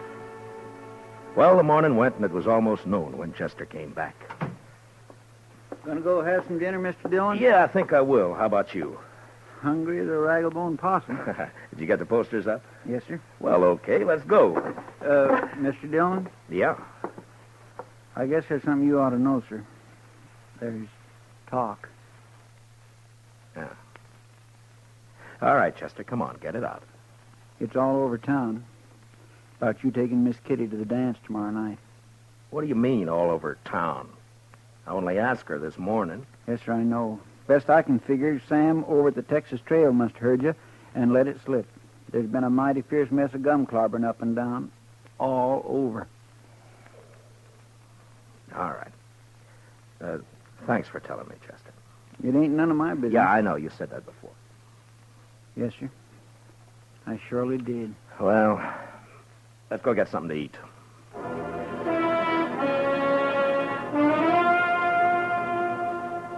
It's hard to tell about people. Maybe it's hard to tell about yourself because you come under that same heading, people. And when they're mean and small, there's not an animal to touch them. Chester and I walked down the street, and it didn't take long to hear and see what was going on. Some of the drifters leaning against the wall on the corner came right out with it. Morning, Marshal. I understand there's a gal in town's got herself a new beau. What did you say? Maybe you ought to look into it, Marshal. Folks are being downright rude. Mister, you're gonna... Come on, Chester.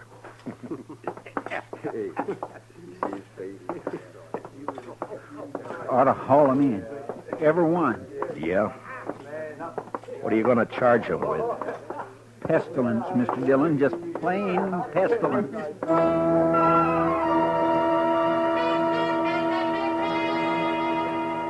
I knew better what Kitty had meant about the ladies of the town when a couple came out of Olivet's dry goods store.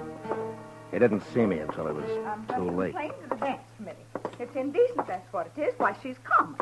Nothing but a common saloon woman. What's this city coming to when a United States Marshal... Ooh. Morning, Miss Sprinkle.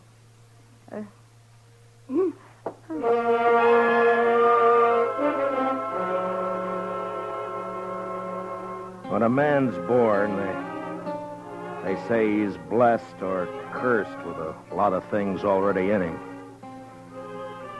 Take pride, for instance. Sometimes pride can be a curse. Well, maybe I had more in my share. Maybe it would have been a sight kinder if I'd not taken Kitty to the dance. But I did.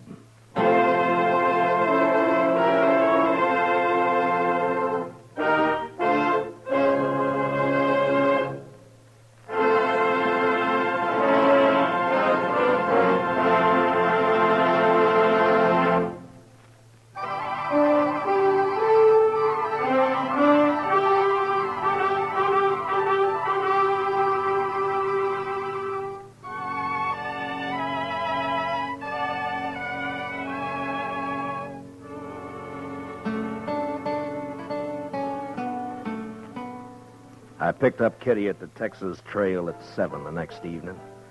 She was waiting by the side door, and when I saw her, she kind of moved back in the shadows, almost as though she was ashamed for me to see her. Hi. Hello, Matt. Are you all set? Well, I guess so. Matt, are you sure? Hey, Kitty, you look fine. You look just fine. Do you like it? Yeah. Yeah, I like it.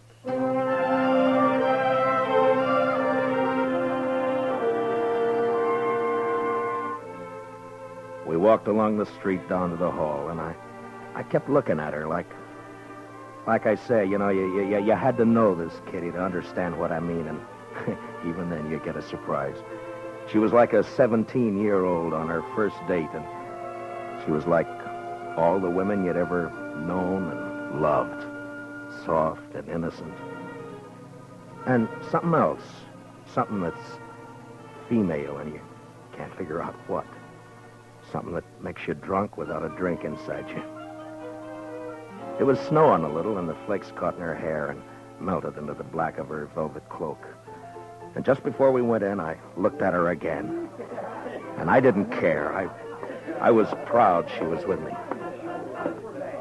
Oh, evening, Marshal Dillon. Evening, Miss Murphy. You know Miss Russell? How do? You have your tickets, Marshal Dillon? Oh, yeah. Here we are. Fine. Go right in, won't you? Oh, sure. Oh, excuse me, Mrs. Murphy. Is there somewhere I can put my cloak? Oh, yes, of course. The ladies' reception room is right through there. I didn't catch the name. Catherine Russell, ma'am. Excuse me, ma'am. Yeah, sure. I'll wait for you. Thanks. You better.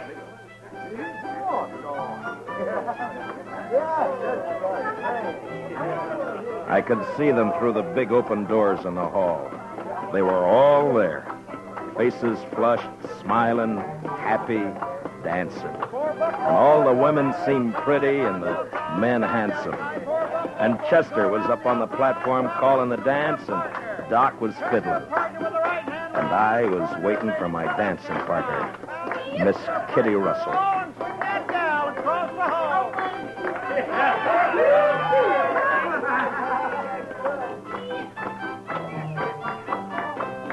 Now run away home and clean your own and leave my buffalo gal alone. Everybody, partners, then promenade all and around you go.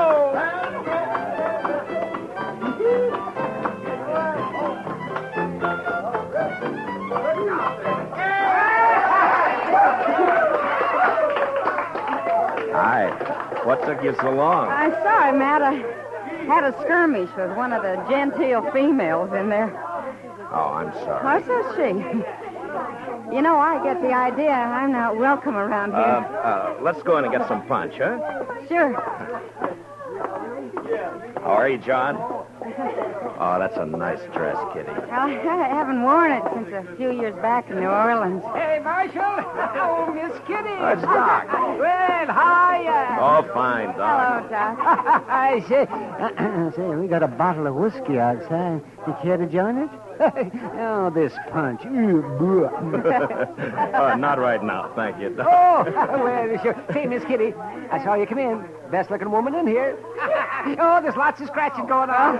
Thank you, Doc. If you see Mrs. McNish, don't tell her where I am, will you? Man gets kind of dry fiddling. Oh, well, so long. So long, Doc. Punch, Marshal Dillon? Kitty? I guess so. Mr. Sprinkle, have you met Miss Catherine Russell? No, I'm afraid I haven't. You got a short memory, Mr. Sprinkle. Huh? I could have swore it was you in the Texas Trail a couple of weeks back. Drunker than a hoot owl. Don't you remember I had to slap your face? I think... Edward? Edward, Yes, dear. you let somebody else take care of the punch. I want you to come with me. Well, I promised. I'm on the committee. Evening, Miss Sprinkle.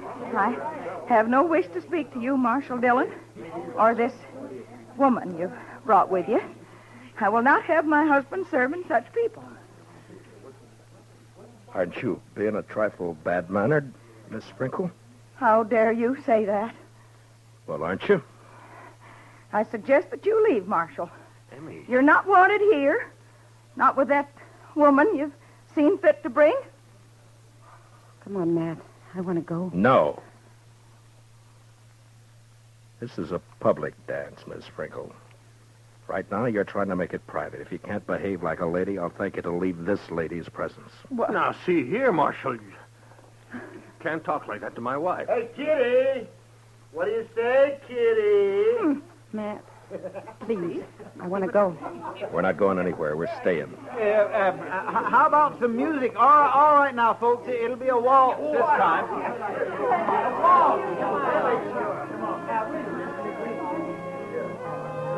Thanks for the punch, Mr. Sprinkle. Come on, Kitty. I warned you, Matt. Now, please, will you take me out of here before something happens? Nothing's going to happen, Kitty. You and me are going to dance. Have a good time. That's all. You're acting like a kid. Matt, it won't work. I've seen this kind of thing before. May I have this dance, Miss Kitty? Please, Matt. You're being pig-headed and you know it. Let's get out. You refusing me, Miss Kitty? Oh, Matt.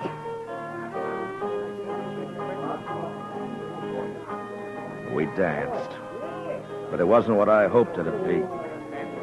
Kitty closed her eyes. I guess she was trying to blot it out, but I could see the other couples looking, whispering, and one by one dropping away over into a small group that got larger. And there were only about 6 of us left when the waltz ended. And that's when the stranger and a couple of his pals walked out onto the floor.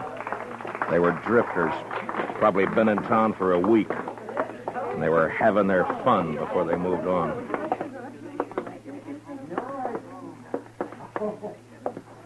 Marshal, I got a painful duty. Yeah? Folks in this town seem real upset about you bringing that woman in here. What's your name? Oh, I'm just a fella. I kind of made myself and my friends here a committee of 3, seeing as how everything's done by committees here, and we figured it would be best if you take your friend home. Mister, I'm the marshal in Matt, Dodge City, and I'm leaving. You're staying here, Kitty. She's smarter than you, Marshal. Everything all right? Mr. Everything's Dillon? fine, Chester. This ain't a matter of law, you know, Marshal. It's decency and what's right. Yeah, and Marshal, this ain't right. Mister, I'm taking this badge off. Chester, you stay here with Kitty. Matt, don't you do it. Now come Matt. on outside. You. We're going to talk some more about this out there. Ah, it's cold outside. Now, you be a good fella and get out of where you ain't wanted. You know I won't hit you in here, don't you? Were you thinking of doing that, Marshal? Now, that ain't lawful. I ain't done nothing. Kitty. Kitty, wait. Now there's a gal with sense. All right, mister. No, I'm telling you. You and your pals are going to have to come out sooner or later, and when you do, you better start hightailing it out of Dodge before I catch up with you. We'll think of that. Oh, sure. We sure will. Marshal.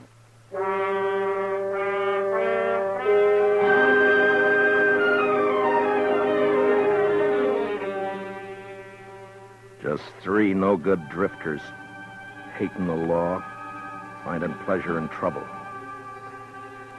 Kitty had gone, and I went out into the street. It had stopped snowing. Just cold. Much colder. I went up to the Texas Trail. There was only 2 people in there. Some guy dead drunk on a table, and someone else standing at the bar, looking into the mirror at me.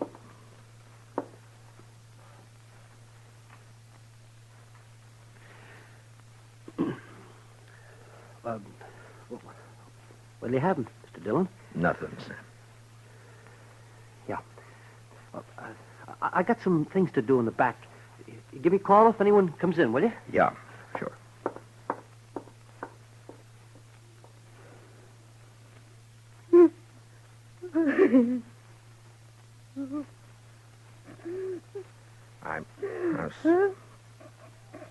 I'm sorry, Kitty. Shut up. I'm sorry. Bad. Bad. Oh, Kitty. Oh, it's all right. Sure, it's all right. I'm so mad. I could... Yeah, I know. I should have known better. No, it was me, not you. No, it wasn't that either. It was all those polite ladies and gentlemen. Give me a kerchief, will you? Yeah. Here. It's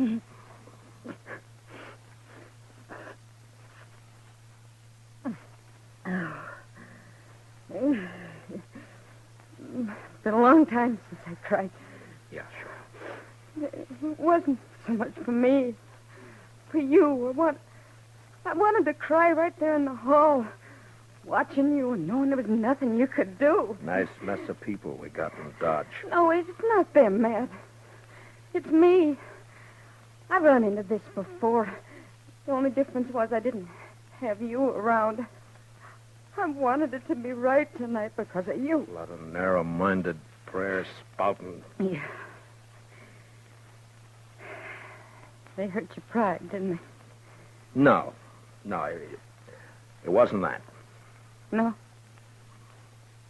No, I wanted you to go with me. That made me real happy. But maybe we're different, Matt. You and me figure life different to them. That's not their fault. There's a lot of folks there, I know. I smile at them on the street. They talk to me. But tonight, well, that was different. I made them uncomfortable. Yeah? Well, I didn't do a bad job with you. Oh, you can't look at it that way. And you can't go fighting the whole town either. There's 3 fellas going to get hurt. No, I don't want you to do that, Matt. You just let it go. Let it go, Matt. They don't mean nothing. You know what means something to me? What? That you asked me to go to the dance with you. I knew what was going to happen, but it was worth the chance. I thank you for it, Matt.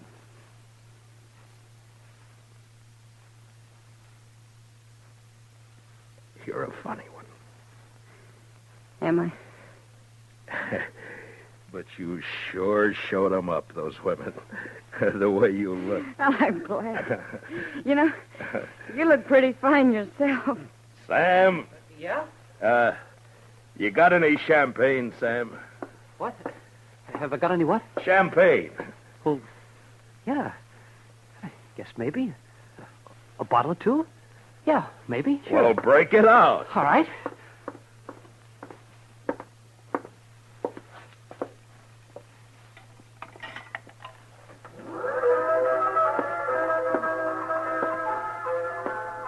Miss Kitty. I think the next dance is mine. Oh, Matt. I'd be real pleased, Mr. Dillon.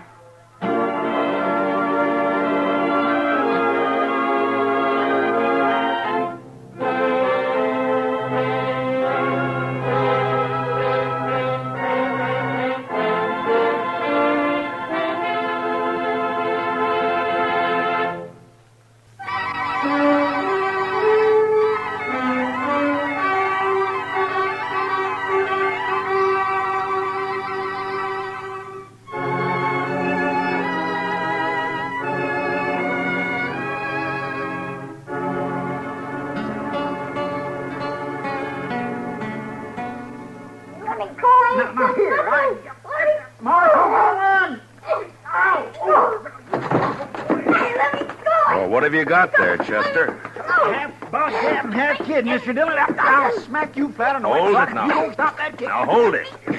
You want me to take a strap to you? Now hold it.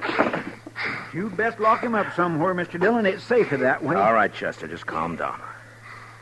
Now you come over here, son. Sit down. Come on. Look out, Mr. Dillon. He's got a hold of your gun. Okay.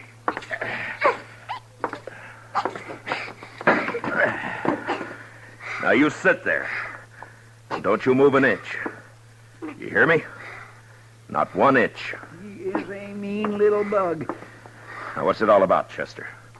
What's he done? I ain't done nothing. Now you hush your mean little face. This here place is the law, and you're talking to What's the he marshal. done, Chester? I ain't done nothing. There, you I hear told that, you. Mr. Chester? Dillon? Yes, sir.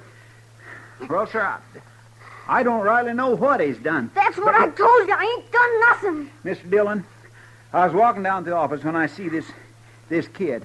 I know most all the sprouts in town, but not him, so I says, hello, and he starts running. That's what he did? Yes, sir. And that's why you brought him in here? I sure did, Mr. Dillon. I figured if a kid runs away from me for doing nothing, then he's been up to something, so he must have done something. You know what I mean? No. Now, what's your name, son? I ain't done nothing. All right. Now, what's your name? I ain't saying. There, you see what I mean, Mr. Dillon? Just plain, ornery, mischievous. You mean live little here boy. in Dodge? I ain't saying. All right. Well, he's probably a runaway, Chester. I guess we'll have to lock him up until somebody comes looking for him, huh? Best thing in this whole wide world to do, Mr. Dillon. Just look at where he gnawed my thumb. Best thing to do. Come on, You ain't gonna lock me up? Have you got a better idea? We got to do something with you.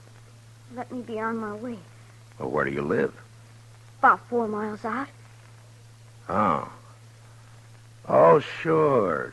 I know you. You're the Macklin kid. No, I ain't. I'm Danny Birch, but I ain't saying. There, I knew he wasn't town kid. I just knew that, Mr. Dillon. What did I tell you? Nothing. Now, if you'll just close up a minute, Chester, we can get this settled and Danny can go on his way. Now, you say you haven't done anything wrong, son? No, Your ma know you're in Dodge this morning? guess so. All your chores done before you came?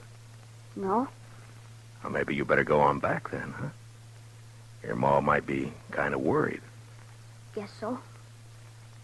You, got a horse? Yeah.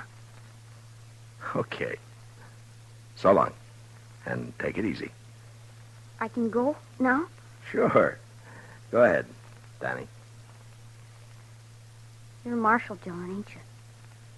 Yeah, that's right. Well, I guess I come to Dodge to fetch you. My sister sent me. Oh? I wasn't going to, but I got to now because I promised Lily. She made me swear on Rattler's buttons. And I figured if I didn't see you, I wouldn't be telling no lie if I told her you wasn't around. But now I seen you. No, hold on. Your sister wants me to come out with you to your place, is that it? Yeah, Why? on account of Pa. None of us gives a hoot except in Sister Lily, and she's just acting like a girl. Oh, what's happened to your pa? He's gone off again, shooting up the cattle. Thing is, he took 2 guns with him this time and a whole mess of bullets. Lily's just scared. Your pa been drinking a little, maybe? I guess. Anyhow, he goes loco and stays that way for a long while. But it's like Dave and Donald say. He'll get over it. He always does. They're my brothers, Dave and Donald. They ain't worrying. Uh-huh. Hey, you want me to go out with you to help find him? Is that it? I don't want it. Lily does. And I had to swear on rattler buttons that I'd fetch you. Oh, yeah, sure. Well, it's good that you did. Chester, get your stuff, will you? We'll ride out with Danny.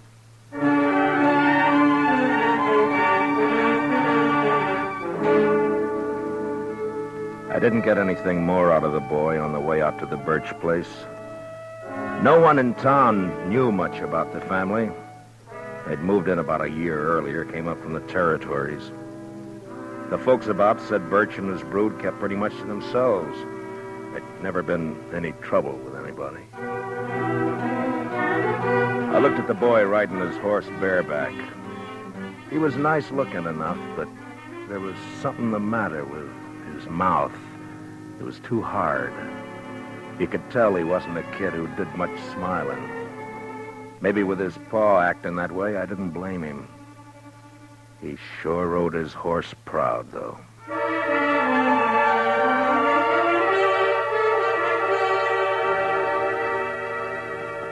It was hot and dry, and by the time we were inside of the Birch place, the sun was burning down hard.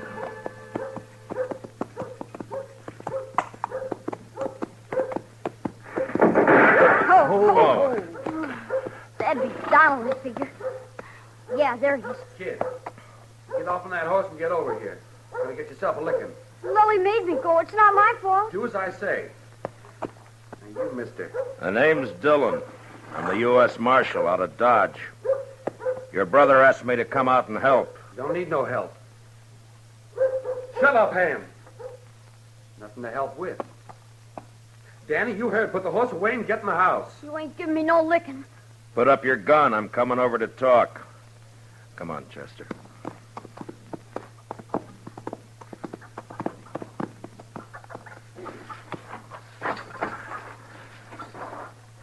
It's against the law to shoot a man in cold blood. You know that? Shucks, I wasn't aiming at you. I was aiming at a rabbit up in the rise there. Your horse had scared it away. Mm-hmm.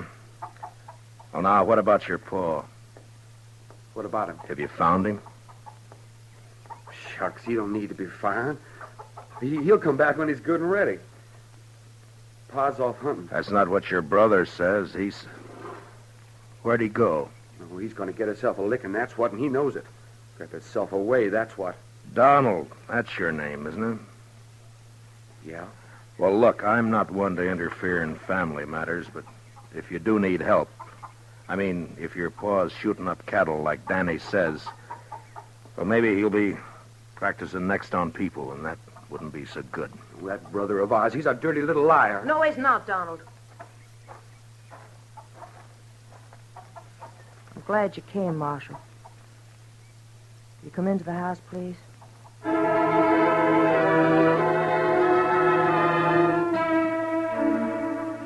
Chester and I followed the girl into the house. I knew it was the sister Lily. All the family I'd seen up to then had a great likeness to each other. Donald slouched in behind us and moved around the room nervous-like. It wasn't by rights a house, and it was too big for a cabin. I had the feeling that they'd put up boards and studs where the fancy took them, and the place just grew another room like a lizard's new tail. I don't know what it was, but I got a funny feeling. It was too hot, and something was wrong. All wrong. And the girl Lily looked square at me with hard eyes.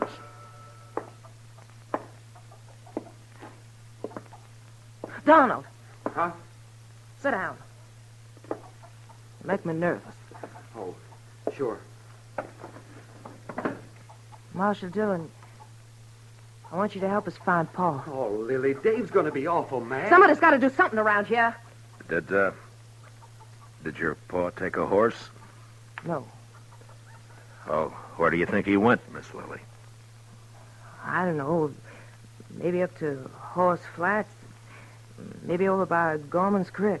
Creek's all dried up. There's got to be no water in there. Did he take a water skin with him? Uh-uh. No, he didn't. Kind of bad wandering around without no water. When did he leave? Yesterday morning. We heard a couple of shots along about noon. Dave found a calf laying dead over in the North Range. You can see it there through the window. Haven't had time to bring it in yet. Was he drunk? Well, sure. Drunk as you can get. Weren't you, Lily? I'm afeard for him, Marshal Dillon. Yeah, I understand. Well, it makes good sense you sent for me. Well, I'll try and find him and bring him back. Well, I ain't gonna do no such thing.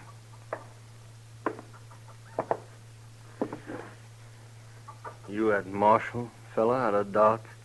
This is Marshal Dillon, Dave. My brother, Dave Birch. How are you? I told you, Lily. Told you keep our business to us, not outside. It's got to be somebody else's business the way it is, Dave. And you know it. No such thing, Lily. I told her, Dave. I told her. I knew he was going to be mad. I figure the four of us, you and your brother here, and Chester and me, ought to be able to get him in before night. Now, mister, I told you we don't need you. Nor no one else. I'll be obliged you get off this property. Dave! Shut up, Lily. I'll see you and your fella there to the door, Marshal. I'm sorry, but if your paw's running around dangerous, it's my duty to find him. Donald. I got him. Get up slow, Marshal. And you, fella, reach up high. Okay, Dave. Take the guns. The younger brother, Donald, had got behind my chair, and now he was covering us with a shotgun. Dave took our guns. It was kind of crazy, and I almost wanted to laugh when I saw the kid, Danny, peeking in around the door. But then I saw his eyes, and there was the same thing in them. Hard, angry, as in the others. The girl started to say something. Then she shut up. Now get on your horses and ride back. And I don't want you out here again. This ain't no matter for the law, and you're trespassing. You're making it a matter for the law right now. You know that. Start walking. Them guns is U.S. property. Okay. I ain't no thief.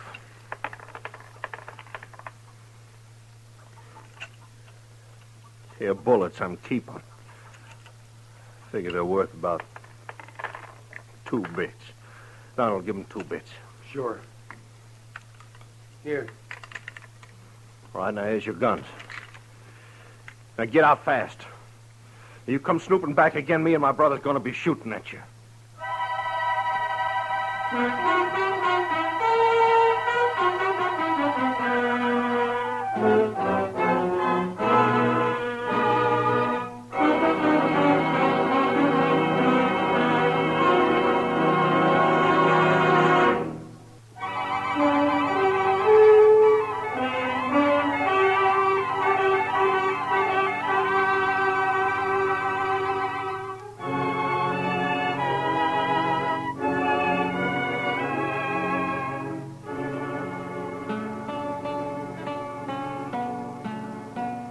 The 2 brothers followed us out and over to the horses. As hot as it was in the house, it was worse in the open. The saddles were burning. There wasn't another word passed between the Birch boys and me. They just stood covering us.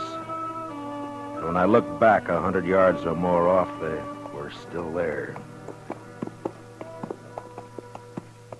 Well, sir, that's what comes of trying to do a kindness, Mr. Dillon. As far as I'm concerned, they deserve whatever happens. I can't make it out, Chester. You'd think from the way they talk they don't care what happens to their paw. Mean bunch of children. They probably don't.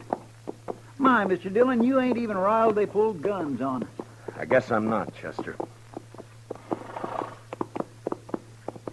You know, there's something awful wrong back there. Those boys don't look the kind to pull a gun. And the girl wanted to talk, all right, but they wouldn't let her. Just mean, that's all. Oh. You aim to go back, Mr. Dillon? It's like I said, Chester, if it's just a family affair, you and me don't belong in it. But if the old man's as drunk as he sounds, he could make a lot of trouble. No, we're not going back right now. We're going to have a look around this country for a spell.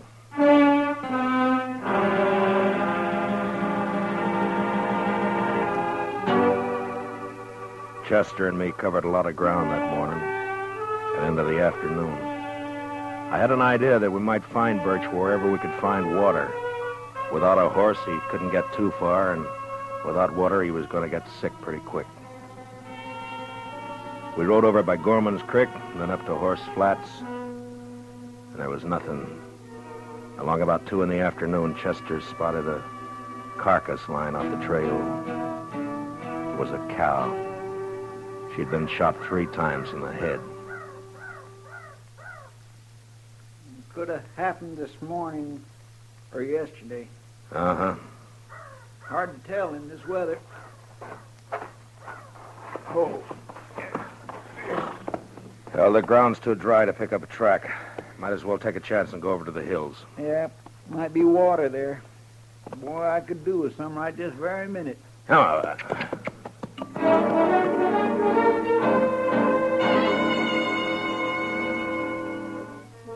I got a funny taste in my mouth looking at that dead cow.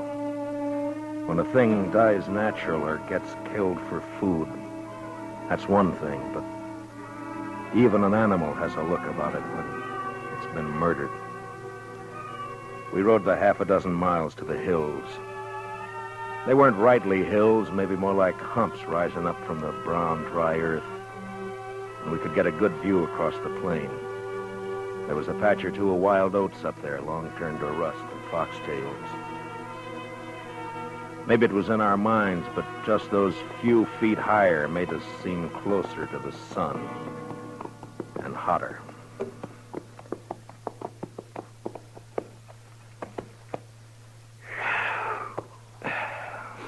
You ought to be able to see if he's out there anywhere. Mr. Dillon, he'd be dead if he was. Man couldn't live a morning out there on foot. Well, I don't think he's going to find water up here. Now, look at that. Dry as a bone.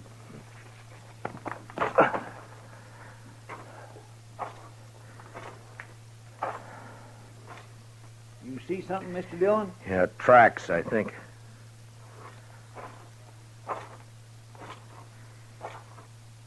Yeah, he's been up here.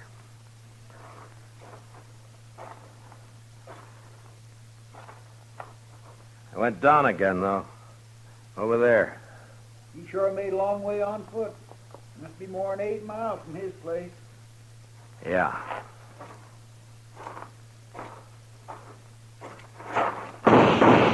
Oh, you darn fool.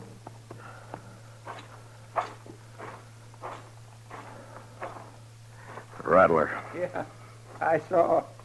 Blew his head clean off. I was afraid you was going to step on him. Well, we'll follow the tracks until they give out. Come on.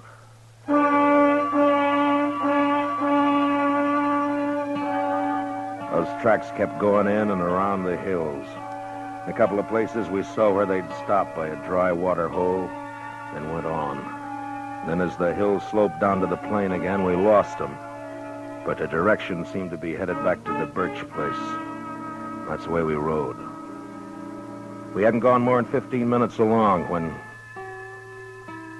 we saw the body of a man and a horse some few feet away. They were both dead.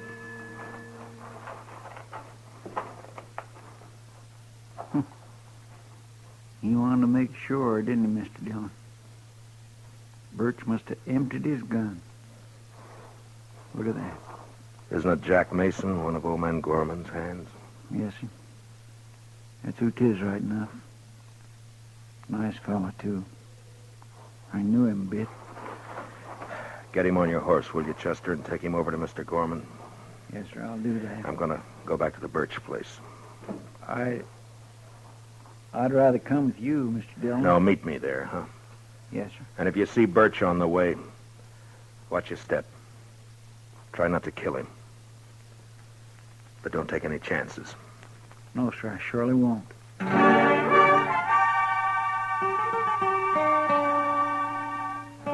There was killing now, and I wasn't in the mood to talk gentle and kind with the sons and girl at the house. It was the boy Danny that saw me first. He was sitting on the doorstep. He ran inside, and a second later I saw Dave come out with a shotgun. I didn't give him a chance to make up his mind. Dave!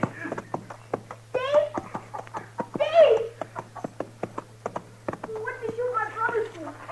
What happened? Shut up, kid. Get inside. Ain't nothing. Your arm's... Get inside now, you hear me? I'm sorry, but I'm not arguing with you anymore.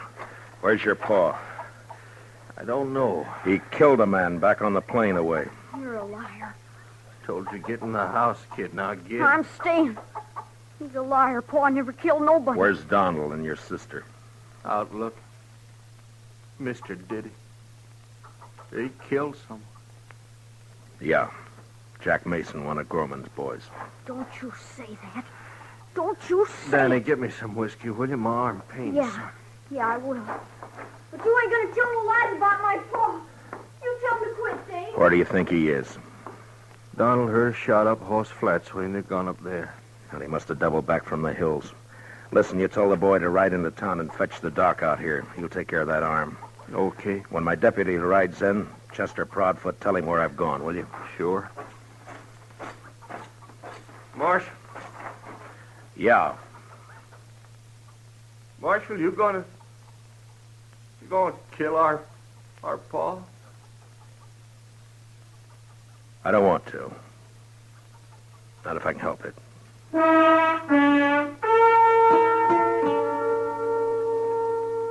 Over at Horse Flats, I caught up with Donald and Lily Birch. I told them about the killing. And a half mile further on, the three of us saw the old man. He was crouched down on his haunches by a parched water hole, stripped naked. He was crying. It was a bad sound. And when I saw his eyes, I knew he wasn't drunk. There was no sign of his guns or his clothes.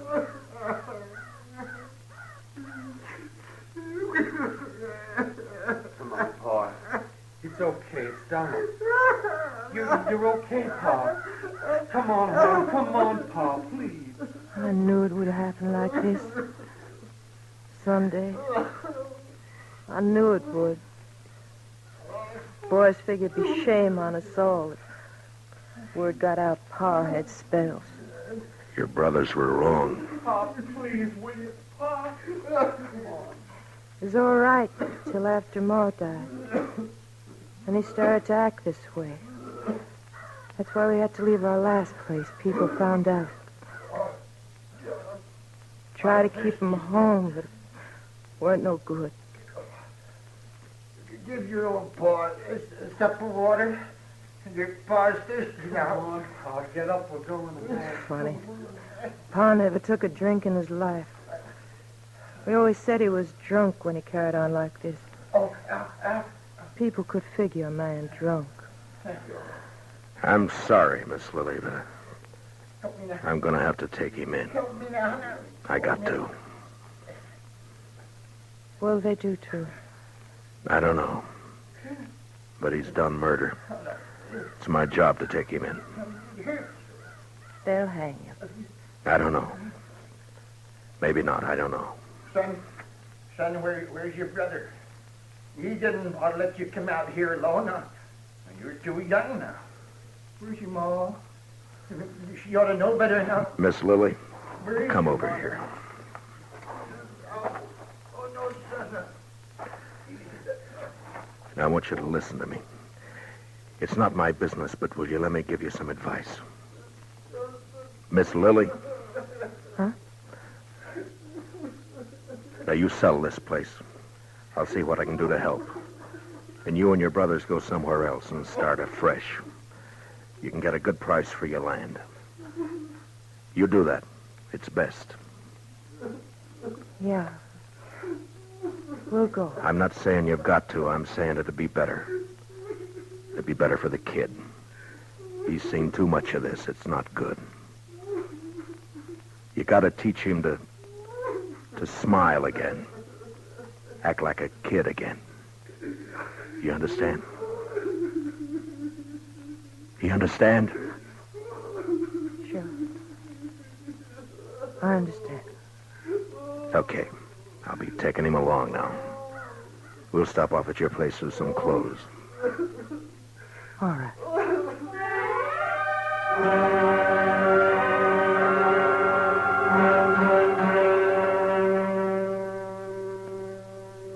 We took the old man back to his place, got him dressed. His children said goodbye to him like they knew that they'd never see him again. Like there was no hope. Chester rode in, and the old man seemed real happy to go back with us to Dodge. He didn't know. He didn't care. On the way, we passed the Doc and Danny riding out to take care of Dave's arm. Funny thing, the old man didn't even see the kid. He was prattling to us about the Indian wars.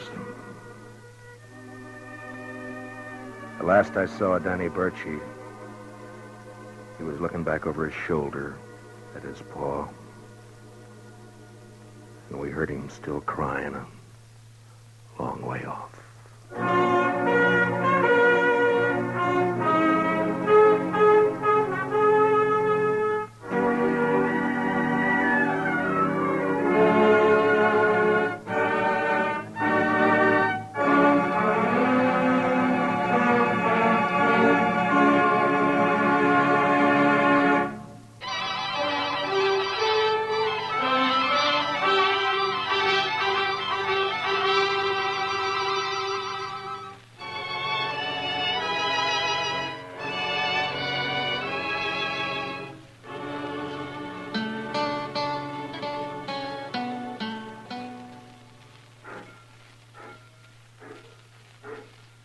Mr. Dillon, Yeah, Chester. you want to see the prettiest sight north of the Pecos? Huh? Sight? Come over here to the window and look what's a-coming down the street. Not if it's anything besides trouble, it'll surprise me. She must have come in on the Santa Fe from the east. Wow. Say, I think she's coming here. Yeah, it looks that way. My, I should have shaved this morning. Or even yesterday morning. Now, what could a lady like that be doing in Dodge City? Say, maybe she's going to work in one of the saloons, Mr. Dillon. No, I hope not, Chester. Good morning, ma'am. How do you do? I'm looking for the United States Marshal. Well, I'm the, my name's Dillon, Matt Dillon. I'm Catherine Blair, Mr. Dillon. Oh, it's a pleasure, Miss Blair. May I introduce my deputy? This is Chester Proudfoot. How do you do? How do you do? I just got in on the train from Boston, Mr. Dillon. Oh? The station master said that you might be able to help me. Well, I'll be glad to. I'm looking for my brother, Martin Blair. Why, say, Mr. Dillon... Chester, will you punch up that fire? It seems a little chilly in here. Chilly? Yeah, sure. Right away, Mr. Dillon.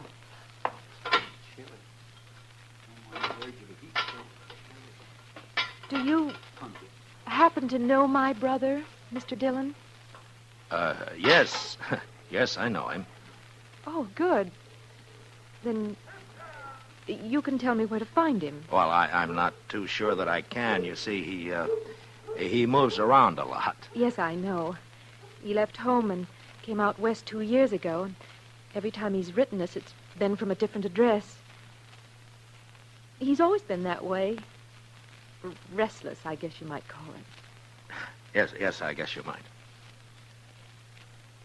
Mother's always thinking he might get into trouble out here by himself, but I tell her not to worry. He's young yet. He'll grow out of it. I see. Meanwhile, though, you'll need someplace to stay, I imagine. Well, yes, I suppose there's a hotel. I think the Widow Markham may have an extra room. You'd be better off there than at the hotel. Your baggage at the station? Yes. Chester, will you go to the station with Miss Blair and then take her over to Widow Markham's and get her settled in a room? Sure thing, Mr. Dillon. This is awfully nice of you. Not at all.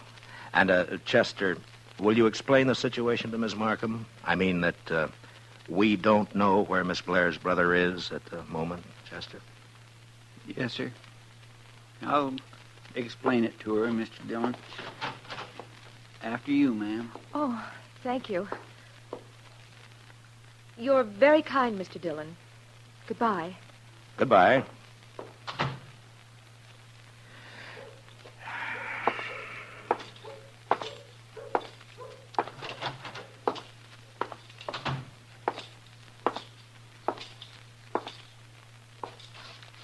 Jack? Wake up, Jack. I'm not asleep, Marshal. What do you want? The jail cell usually softens a man up. Not this one, Dillon. Not now or 20 years from now. Yeah, I know. You want something, or are you just making conversation? Your sister's in town, Martin. Kathy? Kathy's here in Dodge? She just left the office. She's looking for you. What'd you tell her? Nothing. Yet. Seems like a fine girl. You gotta get her out of here, Dillon. Don't let her find out. Get her on a train and get her out of here. No? Why? Maybe I'm no good, but there's no reason why Kathy should pay for it. It's got nothing to do with me. Then you won't help. You won't keep her from finding out? I don't know if I can, Martin. But I'll think about it.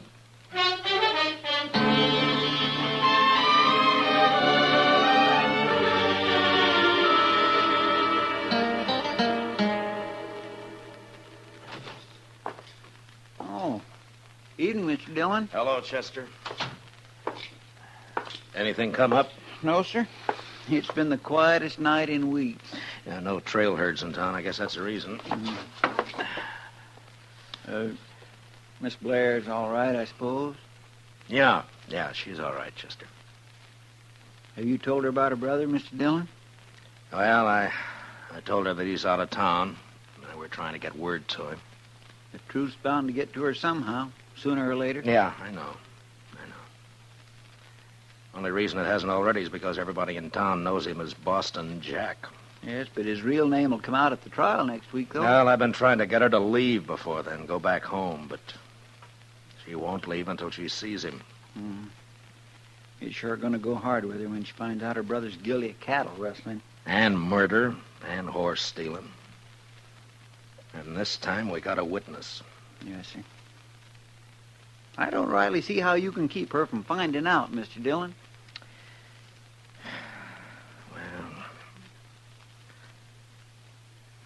Come on, Chester, let's have a talk with Martin.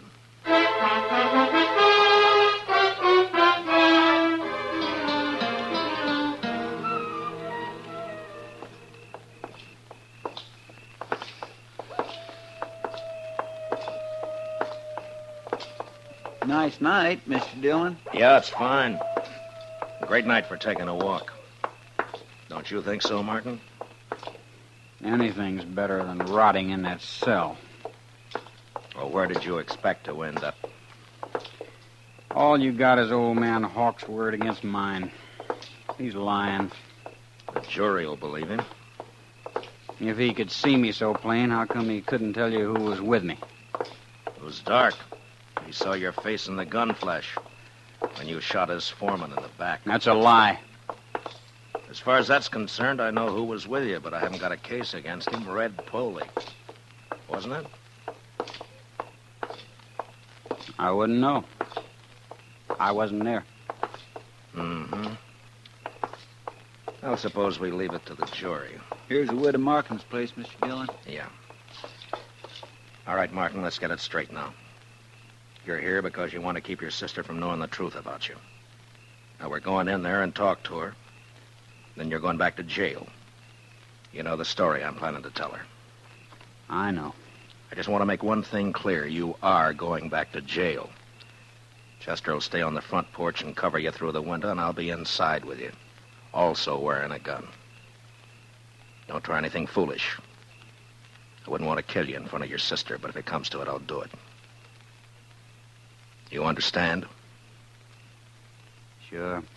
I understand. All right, let's go. I'll be there at the first window, Mr. Dillon. The parlor's on the left. All right, Chester.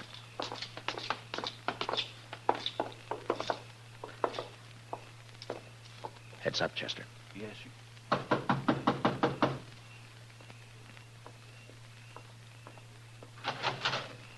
Good evening, Miss Blair. Oh, why, Mr. Dillon. I've brought you a visitor. A visit. Martin.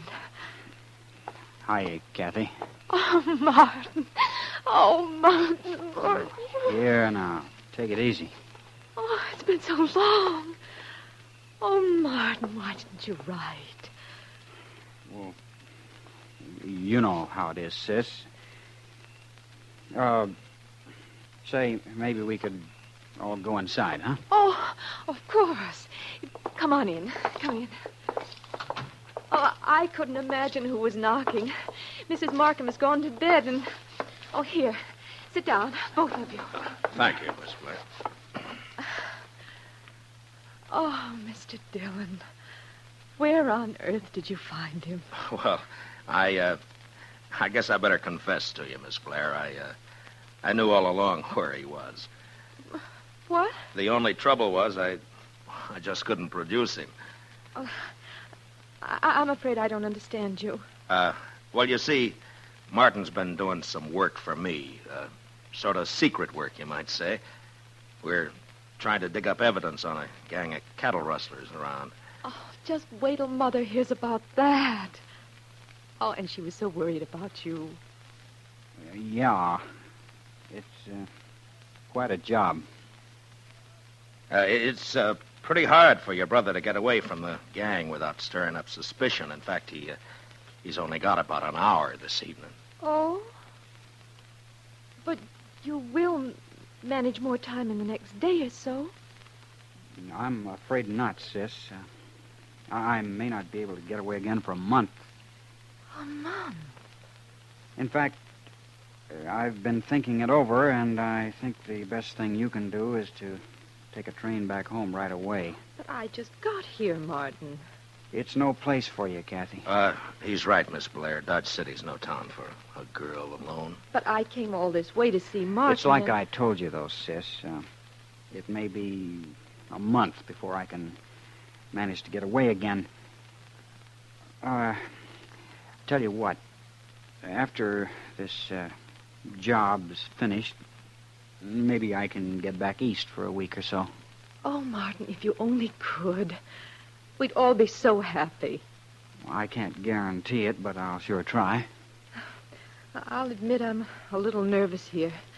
Why, the very first thing Mrs. Markham showed me was a revolver she keeps hanging out there in the hall. In case of intruders, she said. Good heavens. Well, this is the frontier, Miss Blair. The law is still pretty much for the man who shoots first. Except sometimes. Yeah. That sounds awful. Martin, you will be careful, won't you? I'm always careful. I suppose I had better take your advice and arrange to leave in the next day or two. But meanwhile, we have an hour at least. Tell me about yourself, Martin. Tell me everything you've been doing.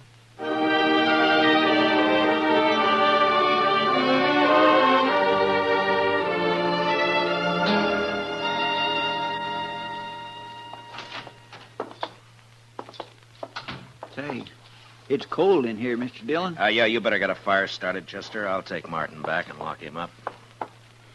I could use a little heat back in that cell. You got plenty of blankets. Well, come on, let's go. Now, you walk ahead of me. Dillon, suppose the jury brings in a conviction. What's the sentence going to be? That's not up to me. I'm just asking for information. It means hanging. Right? Probably. All right, stand right there while I open the cell.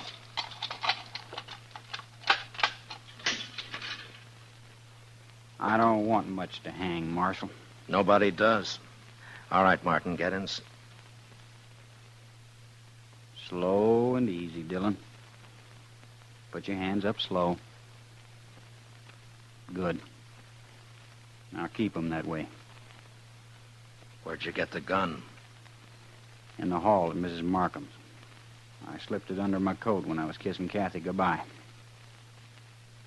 I'll take your gun now, Dillon. Thanks. Feels good to be holding a pair of guns again. You won't be holding them long. Maybe.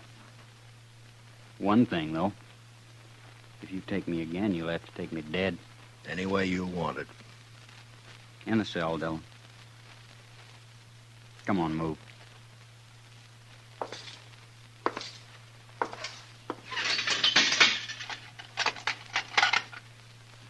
Tell Chester goodbye for me, will you? I think I'll just go on out the back way. What about your sister? I guess she wouldn't want to see me hang either, when you come right down to it. So long, Dillon.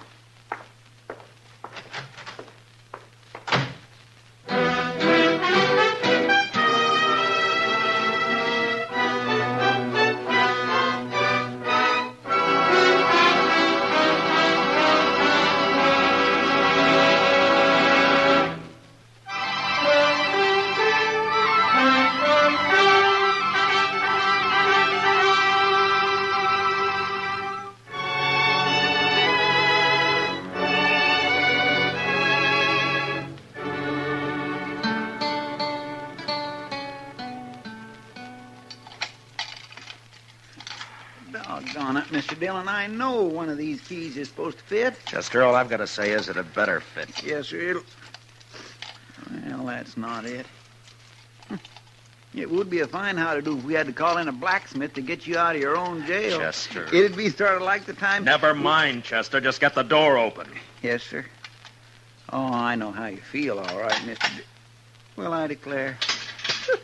There you are, Mr. Dillon. Come on.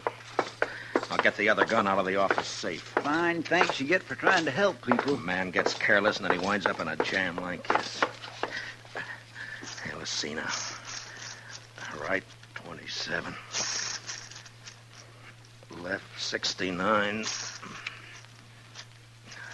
Right. It's sure going to be hard to explain why you took Martin out of jail, Mr. Dillon. Yeah, I know. If he gets clean away, we're going to look pretty foolish. He's not going to get away, Chester. Yes, sir. 10-1, Martin will try to team up with his sidekick Polly before he heads out of town. Let's try the saloons first and see if we can pick up his trail. Yes, Mr. Dillon. Martin said we'd never bring him in alive, so don't take any chances.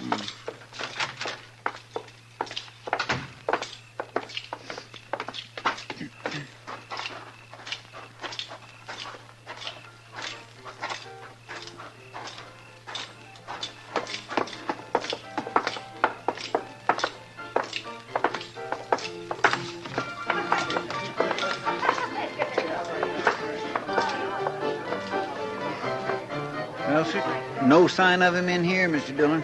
Not unless he's in the back room. Let's walk over toward the bar. That's bad business, Chester. Martin's already shot one man in the back. We'll never catch him in the open, if he's got anything to say about it. Yes, sir, I've been thinking about that. Kind of makes a man's spine crawl. Hiya, boy. Heavenly day. You act as though you were caught robbing a bank, Chester. I've always suspected Chester of having a shady past, kid. Have a drink, man? No, we haven't got time. We can't stay. We're looking for a fellow. By the way, who went bail for Boston Jack? What do you mean?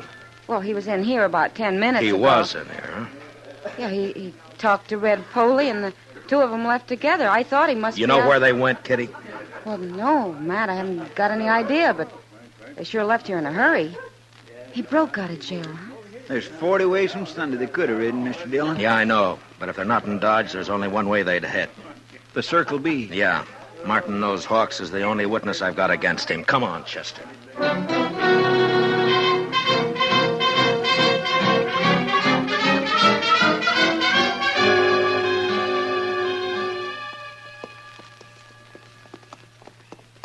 Ranch looks quiet. Yeah. Well, we've been making time. Maybe we outrode them. If they're even headed this way. Well, they better be. Hold it. Who's there? Somebody standing there at the side of the house. Yeah, I see. It's the marshal, Matt Dillon. Is that you, Ezra? That's right. Come on up, Matt.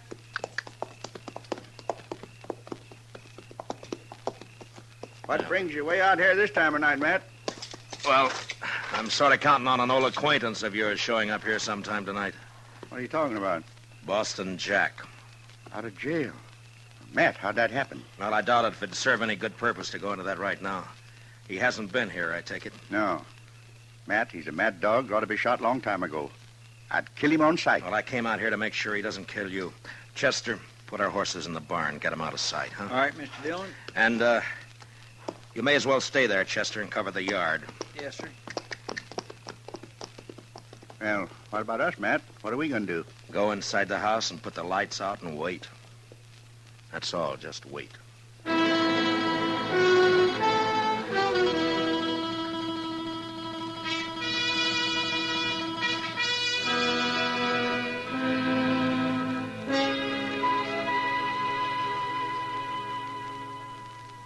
It's been 30 minutes, Matt. I think you're on a cold trail. I hope not.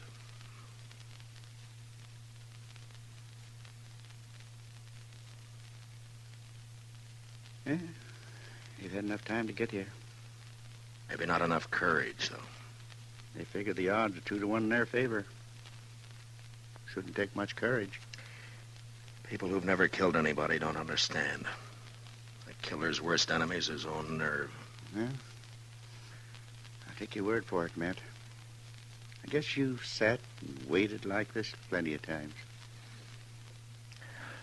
Yeah, too many. Does it ever bother you, Matt? Do you ever get to wondering? Wait a minute.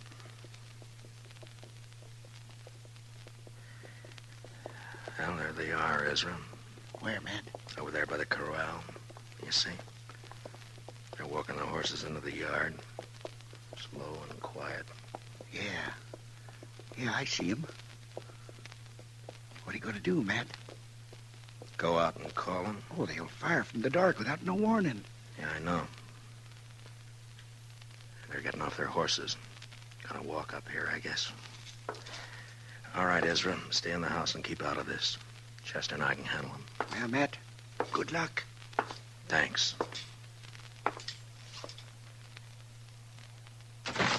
Martin, Foley, you're under arrest. Dillon! Be careful, Matt. Heads up, Chester. I dropped Foley. Martin's running into the corral. Yes, sir, I see him, Mr. Dillon. You're trapped, Martin. Now climb out of that corral. I told you how it would be, Dillon. Come on in and get me. Sure, Martin. I'm coming. Mr. Dillon, he's fired the hayrick. We ought to... Look, he's trying to ride the horse out.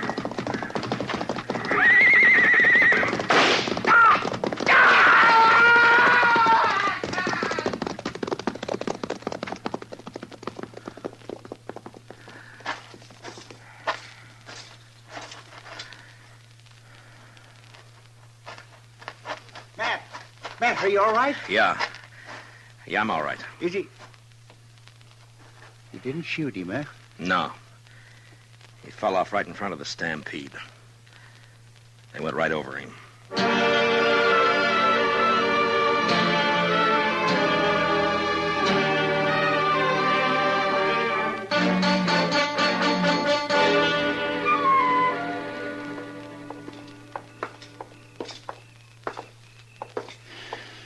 Well, here we are, Mr. Dillon.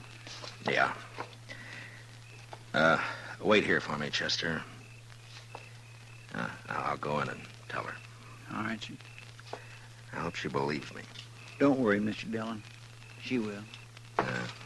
I'll be out in a couple of minutes.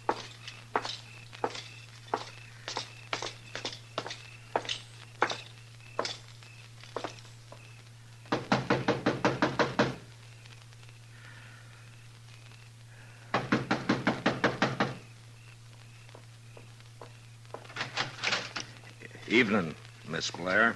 Why, Mr. Dillon, this is a surprise. Do you mind if I step in? Of course I don't mind. Thank you. A friend of Martin's is welcome any... Mr. Dillon, is something wrong? I'm afraid so, Miss Blair. I've got bad news for you. It's Martin. Something's happened to Martin. Yes, ma'am. He's hurt. It's worse than hurt, ma'am. No. Oh, no. Martin was killed in a fight. Martin dead. If it's any consolation, Miss Blair, he died hard with all the odds against him. Martin never asked for favor. He fought a good fight. That's something to remember. Martin has always been fine and clean. He was just restless. People didn't understand. No, I suppose they didn't, Miss Blair. But he died on his feet, fighting. I guess that's the way Martin wanted it. Yes, I think so, ma'am. I suppose Miss Markham's here. I wouldn't want to leave you alone. Yes, she's here. I'll be all right, Mr. Dillon. Well, I'll come by and see you in the morning. If there's anything at all I can do... You've been very kind, Mr. Dillon. I'm grateful to you. I'm sorry about this, Miss Blair. Marshal, I'll be leaving tomorrow. Yes. Goodbye. Goodbye, Miss Blair.